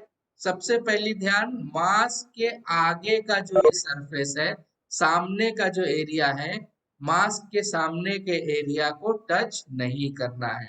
दूसरा, मास्क पहनना और उतारते समय केवल किससे उतारना है? मास्क की रस्सी से। मास्क के आगे वाले हिस्से को ये हिस्सा जो है टच नहीं करना है। तीसरा, मास्क उतारने के बाद नॉर्मली हाथ को कितने सेकंड के लिए धोना था? 20 सेकंड के लिए। लेकिन अगर मास्क आपने उतारा है तो मास्क को उतारने के बाद कम से कम 40 सेकंड हाथ धोएं, और अगर 40 सेकंड हाथ नहीं धो सकते, पानी नहीं है, तो फिर 70% अल्कोहल से हाथ को सैनिटाइज करें। क्लियर है बात? लेकिन अब बात ये आती है कि मास्क जो, चलो हम एक कॉटन मास्क हम क्या, एक जी कुछ पूछना? एक छोटा सा क्वेश्चन है, जी एक छोटा सा क्वेश्चन है, जो अल्कोहल यूज कर रहे हैं वो 70% का ही क्यों, 50% का क्यों नहीं यूज कर सकते, या 40%? बिल्कुल ठीक। अल्कोहल डिसइंफेक्ट कैसे करता है भाई? अगर वायरस है, 70%, 40%, 50% का मतलब क्या है? सबसे अच्छा तो ये है कि 100% अल्कोहल यूज करें। क्यों? हम ये चाहते हैं कि हमारे हाथ के हर हिस्से में तक अल्कोहल पहुंचे। जहां अगर हर हिस्से तक अल्कोहल नहीं पहुंचेगा हाथ के, तो वायरस को वो डिसइंफेक्ट या वायरस को किल नहीं कर पाएगा। अब अगर आपके अल्कोहल का कंसंट्रेशन ही कम है, 70% की जगह 30% है, 40% है, तो क्या होगा कि आपके हाथ में पानी या जो भी बेस है वो तो पूरे हाथ में लग गया, लेकिन उसमें अल्कोहल की मात्रा ही इतनी कम है कि वो हाथ के हर हिस्से तक पहुंच ही नहीं पाया, जिसकी वजह से वो वायरस को डिसइंफेक्ट नहीं कर पाया। पहली बात। दूसरी बात क्या है कि वायरल लोड यानी जितना वायरस आपके हाथ में है उसको समाप्त करने के लिए भी एक इफेक्टिव क्वांटिटी में आपका अल्कोहल होना चाहिए। यानी अगर मैं कहूं सबसे सिंपल बात कि हाथ डिसइंफेक्ट करने का सबसे अच्छा तरीका तो है अल्कोहल 100% हो। लेकिन 100% अल्कोहल से क्या होगा? हाथ रफ होने लगता है, हाथ में सूखा पड़ने लगता है, हाथ में जलन हो सकती है बार बार प्रयोग करने पे। इसलिए 70% कहा गया कि उसमें अगर कोई और ग्लिसरीन है, स्मूथनर है, एलोवेरा है, जिससे कि हाथ में बहुत सॉफ्टनेस रहे, इसलिए 70% तो मिनिमम कहा गया। अगर 70% के ऊपर आपके पास 80% है, 90% है, तो उससे अच्छा कुछ भी नहीं है। क्लियर है बात? आगे बढ़े। अगर हम अपनी फैक्ट्री में, जैसा कि आप लोगों ने भी बताया कि हम लोग अपनी फैक्ट्री में कॉटन का मास्क यूज कर रहे हैं, तो कॉटन का मास्क यूज करना अपनी, वन मिनट, लेकिन जो मेडिकल स्टोर पे सैनिटाइजर मिल रहे हैं उसमें 60% अल्कोहल होता है। जी, तो 60% तो रिकमेंड, देखिए सबसे पहला तो रिकमेंडेशन ही ये है कि 70% से ऊपर हो। तो अगर आपको 60% वाला मिल रहा है तो आप बोलिए कि हमको 70% वाला दे। बहुत सारे हैं जो 70% है। मेरे पास ही जो ये रखा हुआ है, ये सैनिटाइजर, ये 70% है। भाई, लाइफबॉय का जो सैनिटाइजर है, डिटॉल का है, क्योंकि देखिए गवर्नमेंट ने, WHO ने रिकमेंड किया है ना कि 70% से ज्यादा हो, तो जाहिर सी बात है कि जो मैन्युफैक्चरर 60% या 50% बना रहे थे, वो भी अब 70% बनाएंगे, क्योंकि लोगों में अवेयरनेस ज्यादा है। अब लोग 50-60% वाला खरीदेंगे ही नहीं। और ये विशेष रूप से कोविड के लिए बात हो रही है कि कोविड के लिए 70% से ऊपर का ही सैनिटाइजर प्रयोग में आना चाहिए। वापस से आ जाते हैं। जैसे ही हमने अभी आप लोगों ने बताया कि आप लोग कॉटन का मास्क यूज कर रहे हैं, तो ध्यान रखिएगा कि मास्क यूज करते ही वो मास्क एक मेडिकल वेस्ट बन चुका है, बायोमेडिकल वेस्ट बन चुका है। तो उस मास्क को प्रयोग करना, उसको हैंडल करना आपको बहुत अच्छे से आना चाहिए। सबसे पहला तो कि अगर आपने मास्क कॉटन का यूज करना है, तो आपके पास मिनिमम 2 मास्क होने चाहिए। मिनिमम 2 मास्क होने चाहिए कॉटन का। ऐसा नहीं हो सकता कि आज जो मैंने 8 घंटे कॉटन का मास्क यूज किया है, उसको रात में रख दिया और कल दोबारा वही मास्क यूज कर लें, क्योंकि इससे इन्फेक्शन कम नहीं होगा, बल्कि इन्फेक्शन और ज्यादा बढ़ेगा। इसलिए 100% ये बात गांठ बांध ले, अगर कंपनी ने एक दिया है तो एक खुद खरीद ले, क्योंकि अपनी सेफ्टी, अपने परिवार की सेफ्टी सबसे ज्यादा जरूरी है। मिनिमम 2 कॉटन मास्क प्रयोग करना है। दूसरा क्या करना है, अगर 8 घंटे, मास्क कितनी देर प्रयोग कर सकते हैं मैक्सिमम? मैक्सिमम कोई भी मास्क 8 घंटे प्रयोग कर सकते हैं, और 6 से 8 घंटे।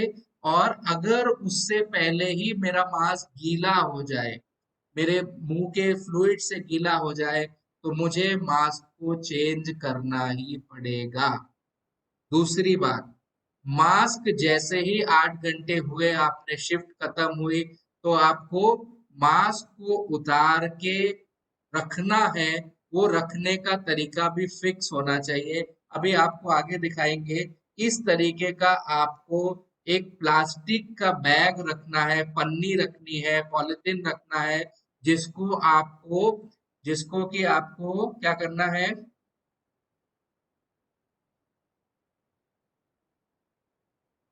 जिसको आपने सबसे पहले उस पॉलिथीन को साफ करना है, फिर अंदर से सर्फ से उस पॉलिथीन को धोना है, फिर धूप में सुखा लेना है, और यूज करने के बाद जब मास्क रखेंगे तो उस पॉलिथीन में ही रखेंगे। और जब धोने के बाद नया मास्क भी रखेंगे पॉकेट में, या जब फैक्ट्री में पहनने जाएंगे, तो उस पॉलिथीन, दूसरी पॉलिथीन, यानी 2 पॉलिथीन रखना है, दूसरी पॉलिथीन से निकाल के ही पहनेंगे। बहुत ध्यान से समझना पड़ेगा कि मास्क जितनी आपकी मदद करता है, उतना ही ज्यादा इन्फेक्शन फैलाने का कारण भी हो सकता है, यदि मास्क में इन्फेक्शन आ जाए। तो अभी हमने क्या सीखा? सबसे पहली चीज सीखी कि mask is itself a medical, biomedical waste.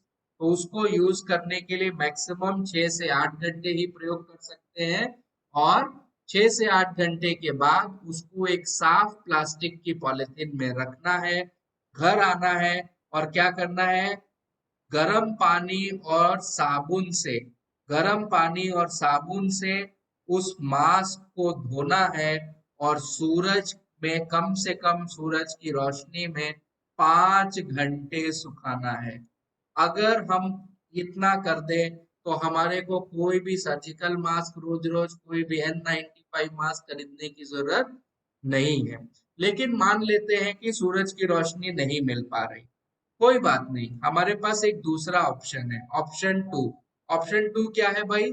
शाम को मास्क जब वापस लेके आए, तो एटलीस्ट 5 मिनट, एटलीस्ट 10 मिनट तक ये मास्क को प्रेशर कुकर में गर्म पानी के साथ बॉईल करना है, और फिर घर के अंदर सुखा सकते हैं। अगर हो सके तो उस पानी के अंदर नमक भी मिला दें। अगर आप ये कर देते हैं, तो 100% है कि आपके मास्क से इन्फेक्शन फैलने का खतरा 0 हो जाएगा। अगर आप प्रेशर कुकर नहीं प्रयोग करना चाहते हैं, आप कहते हैं कि नहीं जी प्रेशर कुकर में तो खाना बना रहे हैं, कोई बात नहीं, नॉर्मल बर्तन में बॉयल करें। बस फर्क कितना रहेगा, फिर 15 मिनट तक बॉयल करें। प्रेशर कुकर में करते हैं तो 10 मिनट, नॉर्मल बॉईल करते हैं तो 15 मिनट।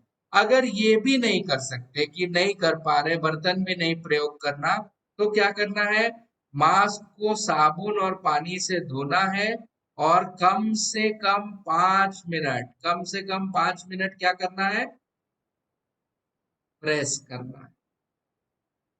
प्रेस की गर्मी से भी आपका मांस डिसइंफेक्ट हो जाए, डिसइंफेक्ट हो जाए। यानी हमने आपको टोटल 4 तरीके सिखाए कॉटन मास्क को प्रयोग करने के। सबसे पहला तरीका क्या है, साबुन और पानी से मास्क को धोया और 5 घंटे के लिए सूरज में सुखा दिया। दूसरा तरीका क्या है, प्रेशर कुकर में नमक डाला और उसको प्रेशर से उबाल दिया 10 मिनट तक। तीसरा तरीका क्या है, नॉर्मल बर्तन में ही नमक डाला और मांस को 15 मिनट के लिए उबाल दिया। ये सारे तरीके नहीं कर सकते तो साबुन और पानी से मांस को धोया और 5 मिनट के लिए प्रेस कर लिया। इतना काम अगर आप कर देते हैं तो 100% जानिए कि मास्क से फैलने वाले इन्फेक्शन से आप बच जाएंगे और मास्क सही मायनों में आपके मदद कर सकता है। एक बात हमेशा ध्यान रखेंगे, मास्क हमेशा किसी साफ पॉलिथीन में प्रयोग करेंगे। अब मैं आपको एक वीडियो ये दिखाने जा रहा हूँ कि कुछ ऐसी फैक्ट्रियां हैं, कुछ ऐसी कंपनियां हैं जो अपने एम्प्लॉयज को N95 मास्क देती हैं। N95 मास्क अगर आपकी फैक्ट्री या कंपनी आपको दे रही है तो N95 मास्क भी नहीं धोया जा सकता, तो फिर उसको यूज करने का क्या प्रोसेस है वो एक बार हम सीख लेते हैं।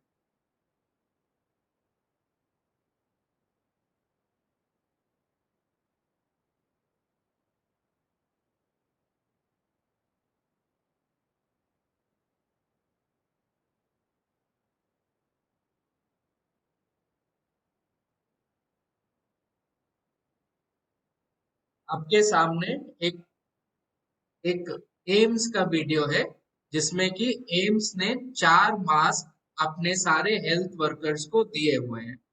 उन्होंने 4 मास्क के साथ में 4 अलग-अलग ब्राउन एनवेलप्स भी दिए हुए हैं। ऐसा क्यों किया है? चारों मास्क के लिए अलग-अलग एनवेलप्स आपको रखने हैं और हर एनवेलप पे नंबरिंग कर लेना है, नंबर 1, नंबर 2, नंबर 3 और नंबर 4। आपको करना क्या है?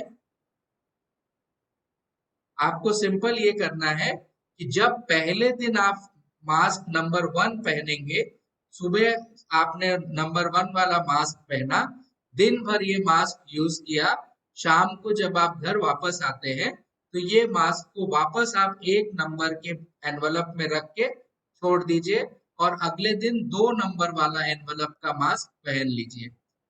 इससे क्या होगा, जो 1 नंबर वाले एनवलप में आपने मास्क रखा है वो मास्क उस एनवलप में रखा रखा सूखने लगेगा। आपको क्या करना है, दूसरे दिन 2 नंबर वाला एनवलप का मास्क यूज करना है और वापस आके वापस उस 2 नंबर में रख देना है। इसी तरीके से तीसरा और चौथे नंबर का यूज करना है। जब चारों नंबर के मास्क आप प्रयोग कर लेंगे, वापस से आप जब 5वें दिन पहले नंबर का मास्क आप प्रयोग करेंगे। इससे फायदा क्या होगा, जो आपका पहले नंबर का मास्क था उसको सूखने के लिए 3 दिन मिल गए हैं, इस वजह से अब वो मास्क वापस से यूज करने लायक है। और इस तरीके से एक मास्क आप कम से कम 5 बार प्रयोग कर सकते हैं। यानी अगर आपकी कंपनी आपको कॉटन मास्क देती है तो जो हम लोगों ने पुराने तरीके आपको बताए उस तरीके से उस मास्क को धोएंगे, और अगर कॉटन मास्क नहीं दे रही, N95 मास्क दे रहे हैं, तो कम से कम आपको 4 N95 मास्क देने चाहिए, जिससे कि बिना धोए भी उन मास्क को सूखने का टाइम मिल जाए और वो मास्क दोबारा से अपने काम करने लायक हो जाए।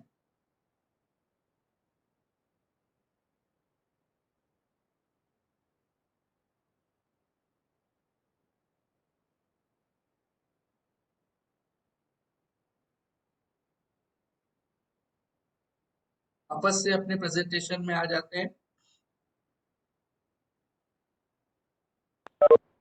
अब हम लोगों ने ये सारे स्टेप सीख लिए हैं कि हैंड वॉशिंग के क्या क्या स्टेप है। अगर मास्क को डस्टबिन में डालना है तो पेपर में रैप करके ही डालेंगे, सर्जिकल मास्क है तो। और कॉटन मास्क किस तरीके से यूज करना है।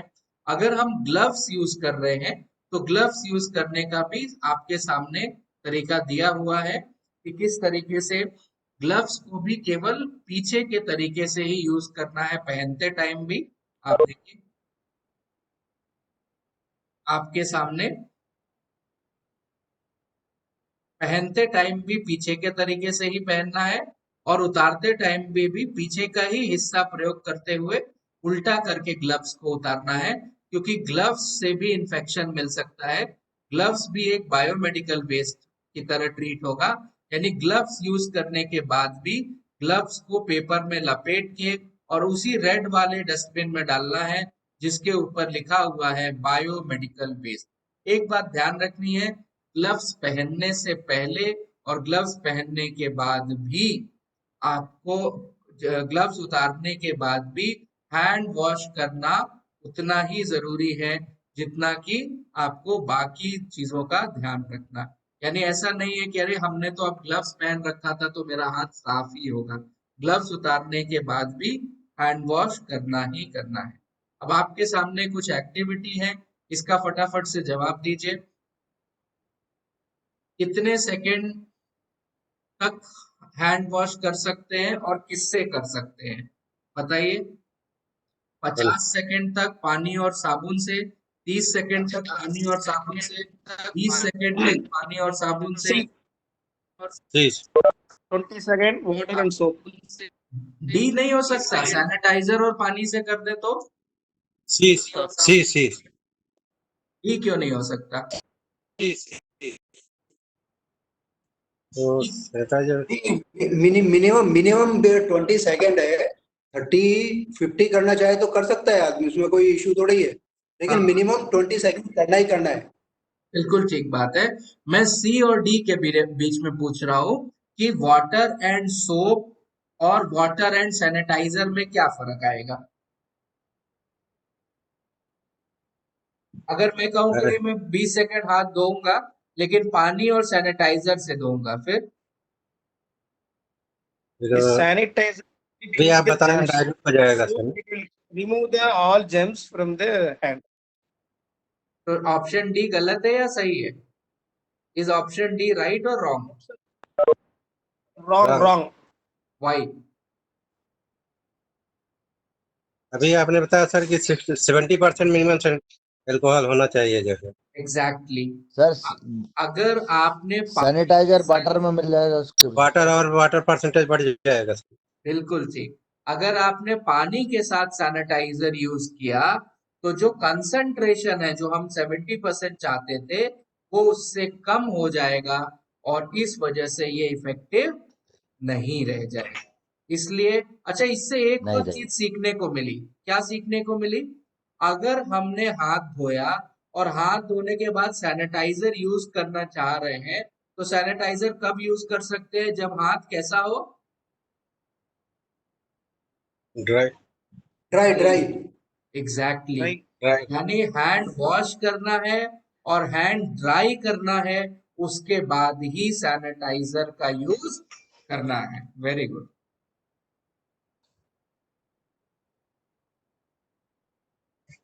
कितने घंटे में मास्क चेंज कर देना चाहिए? 4, 6, 2? 6 B.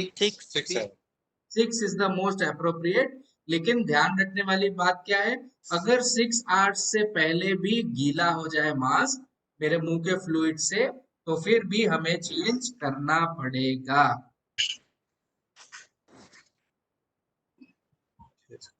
अगर हम मास्क को डिस्पोज कर रहे हैं, डस्टबिन में डाल रहे हैं, तो कैसे डालना चाहिए? रोल करके डालना चाहिए, पेपर बैग में डाल के डालना चाहिए या धो के डालना चाहिए?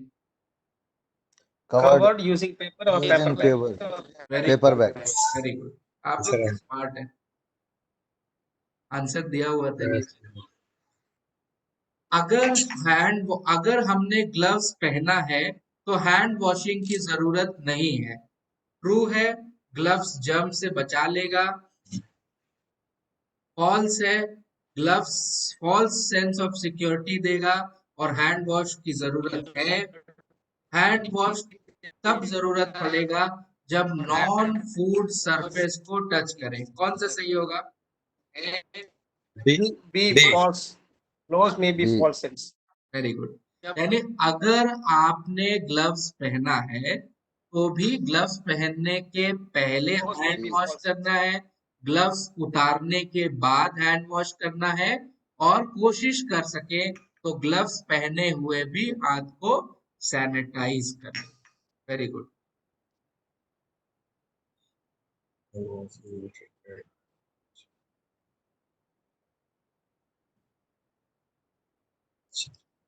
कौन सा स्टेटमेंट सही है?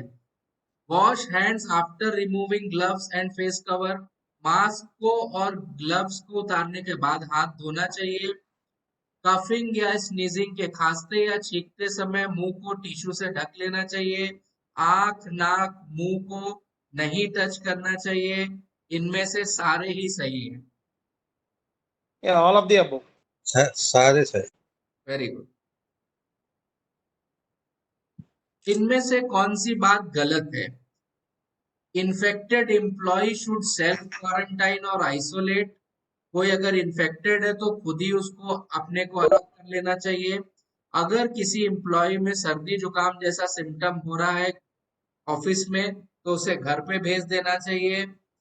Work station, surface, toilet, locker, table जो है इन्फेक्टेड पर्सन ने अगर छुआ है तो उसको डिसइंफेक्ट कर देना चाहिए या इन्फेक्टेड आदमी को आइसोलेट करना चाहिए। इनमें से इनकरेक्ट क्या है, गलत क्या है?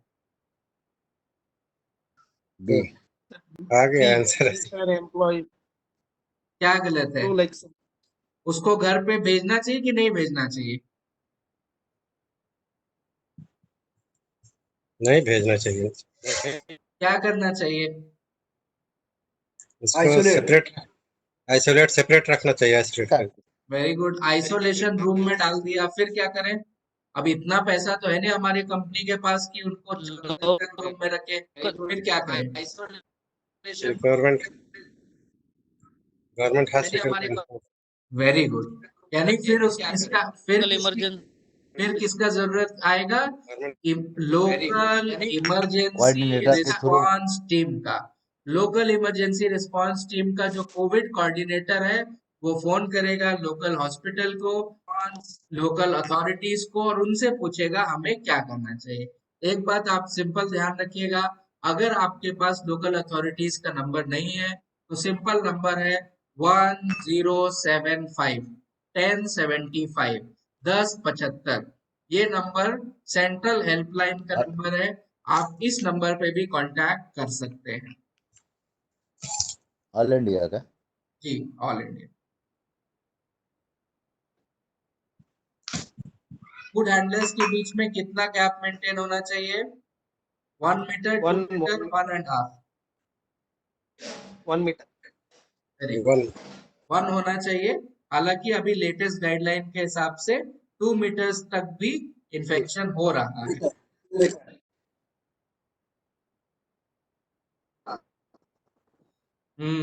ये अब सबसे इम्पोर्टेंट सेक्शन है। इस सेक्शन में हम ये सीखेंगे कि हम लोग बोलते हैं कि ये डिसइंफेक्ट कर दो, ये यहाँ पे ये स्प्रे कर दो, यहाँ पे अल्कोहल डाल दो। कहाँ पे क्या करें और कैसे करें उसके बारे में अभी हम सीखने जा रहे हैं। हम लोगों ने सीखा है कि अगर कोई हमारा फूड प्रिपरेशन प्रोडक्शन एरिया है, स्टोरेज है, पैकेज एरिया है, सर्विस एरिया है, ऑफिस स्पेस है, यहाँ तक कि ट्रांसपोर्ट व्हीकल भी है, जिस गाड़ी में सामान एक जगह से दूसरी जगह ले जा रहे हैं, उसको भी 1% हाइपोक्लोराइड सोल्यूशन से डिसइंफेक्ट करना है। एक बात है, आप लोग भी जानते हैं, टीवी पे भी आ रहा है, व्हाट्सएप पे भी आ रहा है, फेसबुक पे भी देखा होगा। मेरा आपसे क्वेश्चन ये है, 1% हाइपोक्लोराइड सोल्यूशन कैसे बनता है?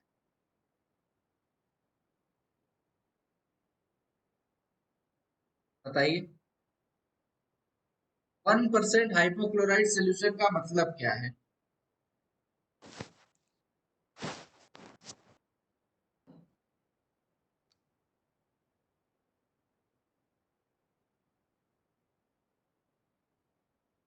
बताइए।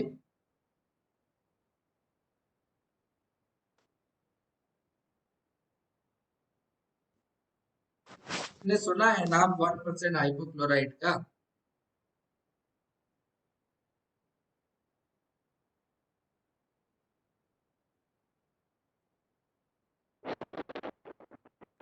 अरे यही तो सबसे इम्पोर्टेंट चीज है, और यही आप लोग कह रहे हैं कि नहीं। बताइए क्या है 1% हाइपोक्लोराइट?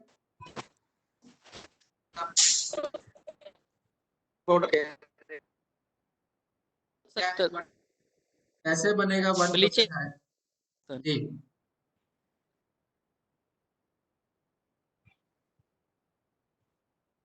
कैसे बनेगा 1% हाइपोक्लोराइट सॉल्यूशन? 1% का क्या मतलब है?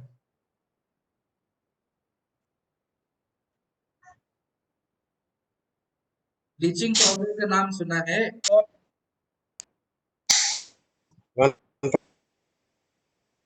For 100%, 100 liter for 1 liter. Yes, very good. 100 litre में 1 लीटर। लेकिन कैसे बनाएंगे? आपकी फैक्ट्री में यूज हो रहा है हाइपोक्लोराइट सॉल्यूशन?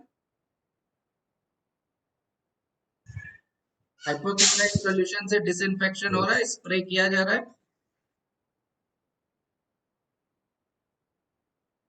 Yes sir. तो कैसे बना रहे हैं, कैसे प्रिपेयर कर रहे हैं, कैसे ये समझ रहे हैं कि वो 1% ही है?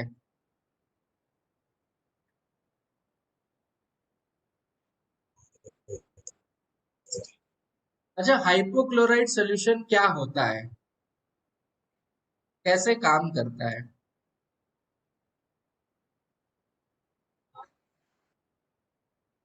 कोई सा भी ऐसा केमिकल, कोई सा भी ऐसा सॉल्यूशन, कोई सा भी ऐसा लिक्विड जिसमें क्लोरीन निकलता हो, हमारे लिए डिसइंफेक्टेंट का काम कर देगा। डिसइंफेक्टेंट का काम कर देगा मतलब क्या? हाँ, अगर किसी सरफेस पे वायरस है और क्लोरीन का सॉल्यूशन उसके ऊपर पड़ जाए, तो उस वायरस को वो क्लोरीन का सॉल्यूशन ऑक्सीडाइज कर देगा, उस वायरस के न्यूक्लियस को ब्रेक कर देगा, आरएनए को ब्रेक कर देगा, और वो वायरस वहां पे खत्म हो जाएगा। लेकिन 1% हाइपोक्लोराइट सॉल्यूशन बनाए कैसे? बड़ा सिंपल है। 1% हाइपोक्लोराइट सॉल्यूशन बनाने के लिए दो तीन तरीके हैं। एक तरीका क्या है? एक बड़ा सिंपल तरीका 1% हाइपोक्लोराइट सॉल्यूशन बनाने का है, मैं आपको दिखाता हूँ।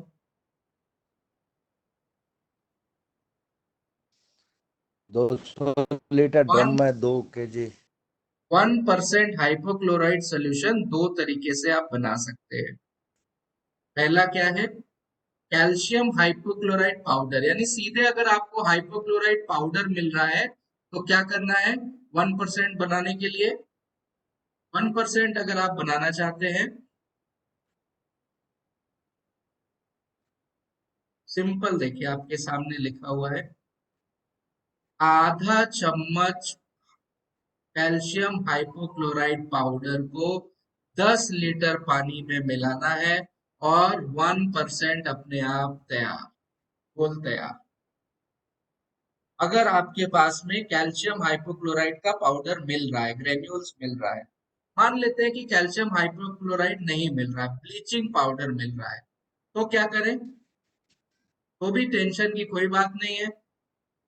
आधा चम्मच की जगह 1 टेबल स्पून, 1 चम्मच ब्लीचिंग पाउडर 10 लीटर पानी में मिलाएंगे आप, तो 1% हाइपोक्लोराइट सॉल्यूशन तैयार हो जाएगा। मुझे आश्चर्य है कि अभी तक आप लोग को हाइपोक्लोराइट सॉल्यूशन नहीं पता, जबकि इस समय बहुत ज्यादा जरूरत है कि हम अपने फूड प्रिपरेशन एरिया को डिसइंफेक्ट करें। कब करना है?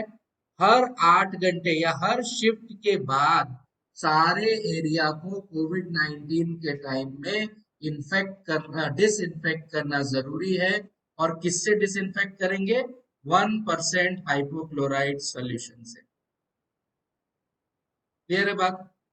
आसान है। कैसे बनाएंगे? ब्लीचिंग पाउडर से अगर बना रहे हैं तो 1 चम्मच 10 लीटर में, और अगर हाइपोक्लोराइट का पाउडर ही मिल जाए तो आधा चम्मच 10 लीटर में, आराम से 1% बन जाएगा, कोई टेंशन भी नहीं रहेगी। शिफ्ट खत्म होने की 8 घंटे की शिफ्ट खत्म होने के बाद एक बार डिसइंफेक्ट करना है। लेकिन मेरा एक और आग्रह है, एक ऐसी जगह है जहां पे कि बहुत ज्यादा लोग जाते हैं और बहुत ज्यादा समय, या ऐसे कह लें कि जहां पे लोगों का फुटफॉल बहुत ज्यादा है, दिन में एक ना एक बार लोग जाते ही जाते होंगे, वहां पे कौन सी ऐसी जगह है बताइए।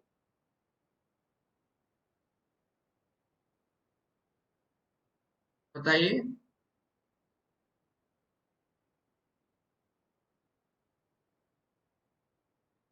अगर जाग रहे हो तो बताइए। टॉयलेट कहाँ पे?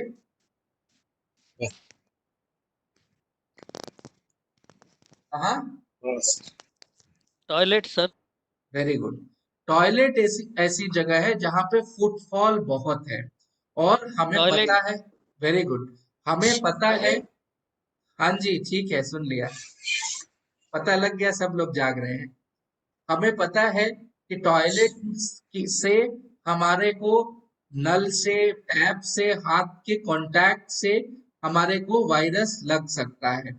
यानी अगर हम थंब रूल की बात करें, मोटा मोटा नियम की बात करें, तो शिफ्ट के बाद तो सारे एरिया, चाहे फूड प्रिपरेशन हो, स्टोरेज हो, जहां भी लोगों का आना जाना है, वो सारा एरिया को 1% हाइपोक्लोराइड सोल्यूशन वहां पे डाल के डिसइंफेक्ट करें। लेकिन टॉयलेट को कम से कम 3 घंटे पे ही डिसइंफेक्ट कर दें, उससे इन्फेक्शन का चांस बहुत कम हो जाए। अगर आप में से कोई ऐसा है जो कि हमारी लोकल इमरजेंसी रिस्पांस टीम का हिस्सा है, तो उसको ये सारी बातें नोट कर लेनी चाहिए, और जब गाइडलाइन बनाए तो उस गाइडलाइन में बना दे कि जितने भी वॉशरूम हैं, जितना भी हैंड वॉश स्टेशन है, हैंड वॉशिंग एरिया है, वो सब 3 घंटे पे डिसइंफेक्ट करेंगे, और बाकी सारा एरिया 8 घंटे में एक बार डिसइंफेक्ट करेंगे। बाकी कुछ ऐसे हिस्से हैं जो क्लोरीन की वजह से जिन पे नुकसान हो सकता है, जैसे डोर हैंडल है, ताले हैं, कार्ड्स है, उन सबको आप 70% अल्कोहल से भी डिसइंफेक्ट कर सकते हैं। ये देखिए, आपके सामने है। जबकि बाकी सारे एरिया को आपको 1% हाइपोक्लोराइड सोल्यूशन से ही डिसइंफेक्ट करना है।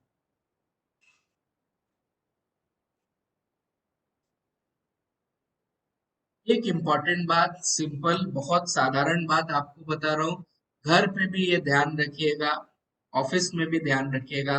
कोविड-19 के टाइम में ड्राई मॉपिंग यानी झाड़ू लगाना जिससे कि धूल उड़ती हो, वो नहीं करना है। कोविड-19 के टाइम में आपको पता है कि किसी भी इन्फेक्टेड पर्सन से वायरल लोड या वायरस जमीन पे 2 मीटर तक गिर सकता है, रह सकता है। तो जब आप झाड़ू लगाएंगे तो वापस से वो वायरस हवा में आ सकता है, और आपके हाथ के, नाक के, मुंह के कांटेक्ट में आ सकता है, किसी ऐसी सरफेस पे जाके रख गिर सकता है, टेबल पे, चेयर पे, जिससे कि दोबारा आपके हाथ में टच हो सकता है।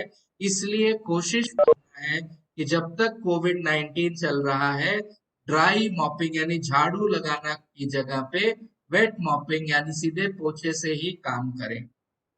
कुछ नहीं मिल रहा, डेटॉल का सोल्यूशन यूज करें, फिनाइल यूज करें, हाइपोक्लोराइड सोल्यूशन यूज करें, उससे पोछा लगाएं। झाड़ू लगाने को कम से कम बचें।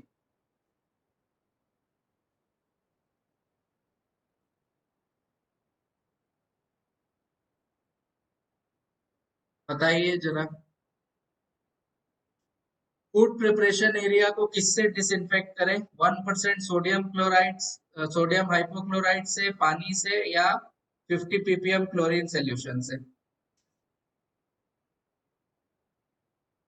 कोई भी एक सोडियम बताइए। क्लोराइड। Very good. अगर डोर नॉब है, मेटल सरफेस है, तो किससे करेंगे? Alcohol 70% 70% alcohol. अल्कोहल। अब आपकी मैन्युफैक्चरिंग यूनिट के लिए ये सारी चीजें नहीं है, ये रिटेल यूनिट्स के लिए है, इसलिए मैं इसको स्किप कर रहा हूँ। आपके ध्यान में लाने के लिए बहुत जो बात है वो ये है कि कितनी देर तक वायरस किस चीज पे रह सकता है। नॉर्मली किसी भी मेटल सरफेस पे 2 घंटे से लेकर 8 घंटे तक रह सकता है, और कार्डबोर्ड पे या कागज दफ्ती पे 24 घंटे तक रह सकता है। स्टेनलेस स्टील पे 2 से 3 दिन तक रह सकता है, और वुड पे लकड़ी पे 4 दिन तक रह सकता है। सेरेमिक पे, टाइल्स पे, जमीन पे 5 दिन तक रह सकता है। यानी ये सबको ध्यान में रखते हुए एक सिंपल मोटा थंब रूल क्या याद रखना है, हर 8 घंटे में पूरी फैक्ट्री में जो भी फूड प्रिपरेशन एरिया है वहां पे सोडियम हाइपोक्लोराइट सॉल्यूशन का स्प्रे कराना है। और वॉशरूम में, बाथरूम में, हैंड वॉशिंग स्टेशन पे हर 3 घंटे में सोडियम हाइपोक्लोराइट का स्प्रे कराना है। एक लास्ट और इम्पोर्टेंट चीज जो मैं चाहता हूँ आप लोग करें, ये सारी चीजें आप लोग बहुत ध्यान से अपनी फैक्ट्री में करें। क्या क्या ध्यान रखना है, आपका जो एरिया है जहाँ पे आप लोग जा रहे हैं, वो आप में से कई ऐसे लोग होंगे जहाँ पे फूड प्रिपरेशन एरिया जो है वो ऐसा होगा जहाँ पे कि आप लोग कपड़े चेंज करके जाते होंगे, लेकिन जूते चप्पल वही पहनते होंगे। तो इसके लिए एक सॉल्यूशन हम लोग आपको दे रहे हैं कि आप क्या यूज करें, एक ऐसा डोरमैट यूज करें, एक ऐसा डोरमैट यूज करें जिसको सोडियम हाइपोक्लोराइट से भिगाया गया हो। क्या होगा, डोरमैट के ऊपर जब आप पैर रखेंगे तो आपके पैरों के नीचे सोडियम हाइपोक्लोराइट लग जाएगा, और अगर आपके शूज में पहले से कोई भी वायरस का नोड, बैक्टीरिया नोड होगा तो यहीं पे आके खत्म हो जाएगा। ये चीज आप अपने घर पे भी कर सकते हैं। घर पे दरवाजे के बाहर जो फुटमैट रखें उसको सोडियम हाइपोक्लोराइट से भिगो के रखें, तो एक बात तो पक्की हो जाएगी कि कोविड-19 का जो वायरस है वो आपके दरवाजे के अंदर नहीं आएगा। दूसरा, जो हाथ धोने की जगह है उसको कोशिश करें टेक्नीशियन से बात करके हैंड्स फ्री करें, यानी फुट ऑपरेटेड वॉशिंग स्टेशन रखें। तीसरा, मास्क प्रोटोकॉल बहुत डिटेल में आपसे हमने बात की है कि सिंगल यूज मास्क का कैसे प्रयोग करना है, कॉटन मास्क का कैसे प्रयोग करना है, कैसे धुलना है, वो ध्यान रखें। डिसइंफेक्शन बता दिया हर 8 घंटे पे, और वॉशरूम को हर 3 घंटे पे। एक पब्लिक अवेयरनेस, यानी ये सारी चीजें जो आपको बताई हमने, इनमें से जो आपको लगता है, क्योंकि आपको पता है हर व्यक्ति को हम ट्रेनिंग नहीं दे सकते, आप ट्रेनिंग नहीं दे सकते जो आपकी फैक्ट्री प्रेमाइसेस में है, तो जो कॉमन एरिया है, जो ओपन एरिया है, जो रिसेप्शन है जहां ज्यादा लोग आ सकते हैं, वहां पे ऐसे पोस्टर्स लगाइए जिससे लोगों को अवेयरनेस हो सके कि क्या करना है क्या नहीं करना। कोविड-19 की खास बात यह है कि अगर आप ये सोचेंगे कि केवल आप अकेले अपने आप को सेव कर सकते हैं तो बिल्कुल गलत सोचेंगे। आप उतना ही सेफ हैं जितना आपके आस-पास आने वाले लोग, आपके आस-पास रहने वाले लोग हैं। इसलिए इस ट्रेनिंग में जितनी भी चीजें बताई गई उसमें से जो भी चीज काम की लगती है वो सारे पोस्टर बना के कॉमन प्लेसेस पे अपनी फैक्ट्री में लगाइए। कुछ पोस्टर्स यहाँ पे प्रेजेंटेशन के एंड में भी दिए गए हैं, ये पोस्टर्स आपको ईमेल पे भी हम लोग दे देंगे। ये सारे पोस्टर्स भी लगाइए, हिंदी में लगाइए, उड़िया में लगाइए, जो भी आपकी लोकल लैंग्वेज है वो सारी लोकल लैंग्वेज में ये सारे पोस्टर्स लगाइए, और ज्यादा से ज्यादा लोगों में अवेयरनेस करिए, ताकि उनकी, आपने तो सारे नियम का पालन कर लिया लेकिन उनकी लापरवाही से भी आपको परेशानी ना हो जाए। ठीक है, तो कोविड-19 से संबंधित फूड सेफ्टी की ट्रेनिंग का, प्रोटोकॉल का, मेन चीजें जो आपको सोशल मीडिया, फेसबुक से, टीवी से नहीं पता लग रही थी वो सारी चीजें हमने बताई हैं। काफी कोशिश करी है बताने की, फिर भी एफएसएसएआई की, गवर्नमेंट ऑफ इंडिया की गाइडलाइंस अपडेट होती रहती है। तो आपके सामने वेबसाइट है एफएसएसएआई की, ministry of health and family welfare की वेबसाइट है, उन वेबसाइट्स को भी रेगुलरली विजिट करिए। अब आपको अगर कोई प्रश्न हो तो आप प्रश्न पूछ सकते हैं। चैट सेक्शन में प्रश्न डालना चाहे चैट सेक्शन में डाल सकते हैं, नहीं तो फिर सर क्या है, एसी रूम यूज कर सकते हैं? अगर कर सकते हैं तो ये रूम टेम्परेचर कितना रखना चाहिए? देखिए, बस एसी रूम के लिए मिसकंसेप्शन ये है कि एसी में भी कोरोना वायरस फैल सकता है। सामान्यतया अभी तक जी जितनी स्टडीज है उसके हिसाब से एसी से कोरोना वायरस में परेशानी नहीं है, लेकिन अगर कोई इन्फेक्टेड पर्सन आपके साथ एसी में वाले रूम में है तो उस रूम की हवा को एसी सर्कुलेट करता है, एक जगह से दूसरे जगह पहुंचाता है। तो अगर ऐसा कमरा है जो छोटा है तो हम लोगों का यही रिकमेंडेशन है कि एसी ना चलाएं, क्योंकि वैसे भी उस व्यक्ति की 2 मीटर की रेंज में इन्फेक्शन का चांस है और एसी उस हवा को सर्कुलेट करके और बड़े एरिया में पहुंचा सकता है। और कोई प्रश्न? ठीक है, थैंक यू सर। ठीक है, ये समय देने के लिए बहुत बहुत धन्यवाद। मेरा एक रिक्वेस्ट आप लोगों से है कि जितनी चीजें आज सुनी है, Thank you, sir. सीखी है, अगर अपनी फैक्ट्री में इम्प्लीमेंट नहीं करेंगे तो इस ट्रेनिंग को आपको यहाँ समय देने का, हमारा यहाँ समय देने का कोई वैल्यू नहीं रह जाएगा। और अल्टीमेटली ये आपके लिए, आपके कंज्यूमर के लिए इम्पोर्टेंट है। आपको ये निश्चित रखना है कि आप स्वस्थ रहें, आपका परिवार स्वस्थ रहे और आपकी फैक्ट्री में बना हुआ जो खाद्य पदार्थ मेरा कंज्यूमर खा रहा है वो भी स्वस्थ रहे। ठीक है, चलिए, धन्यवाद। Thank you sir, thank you. नमस्कार। Thank you, sir.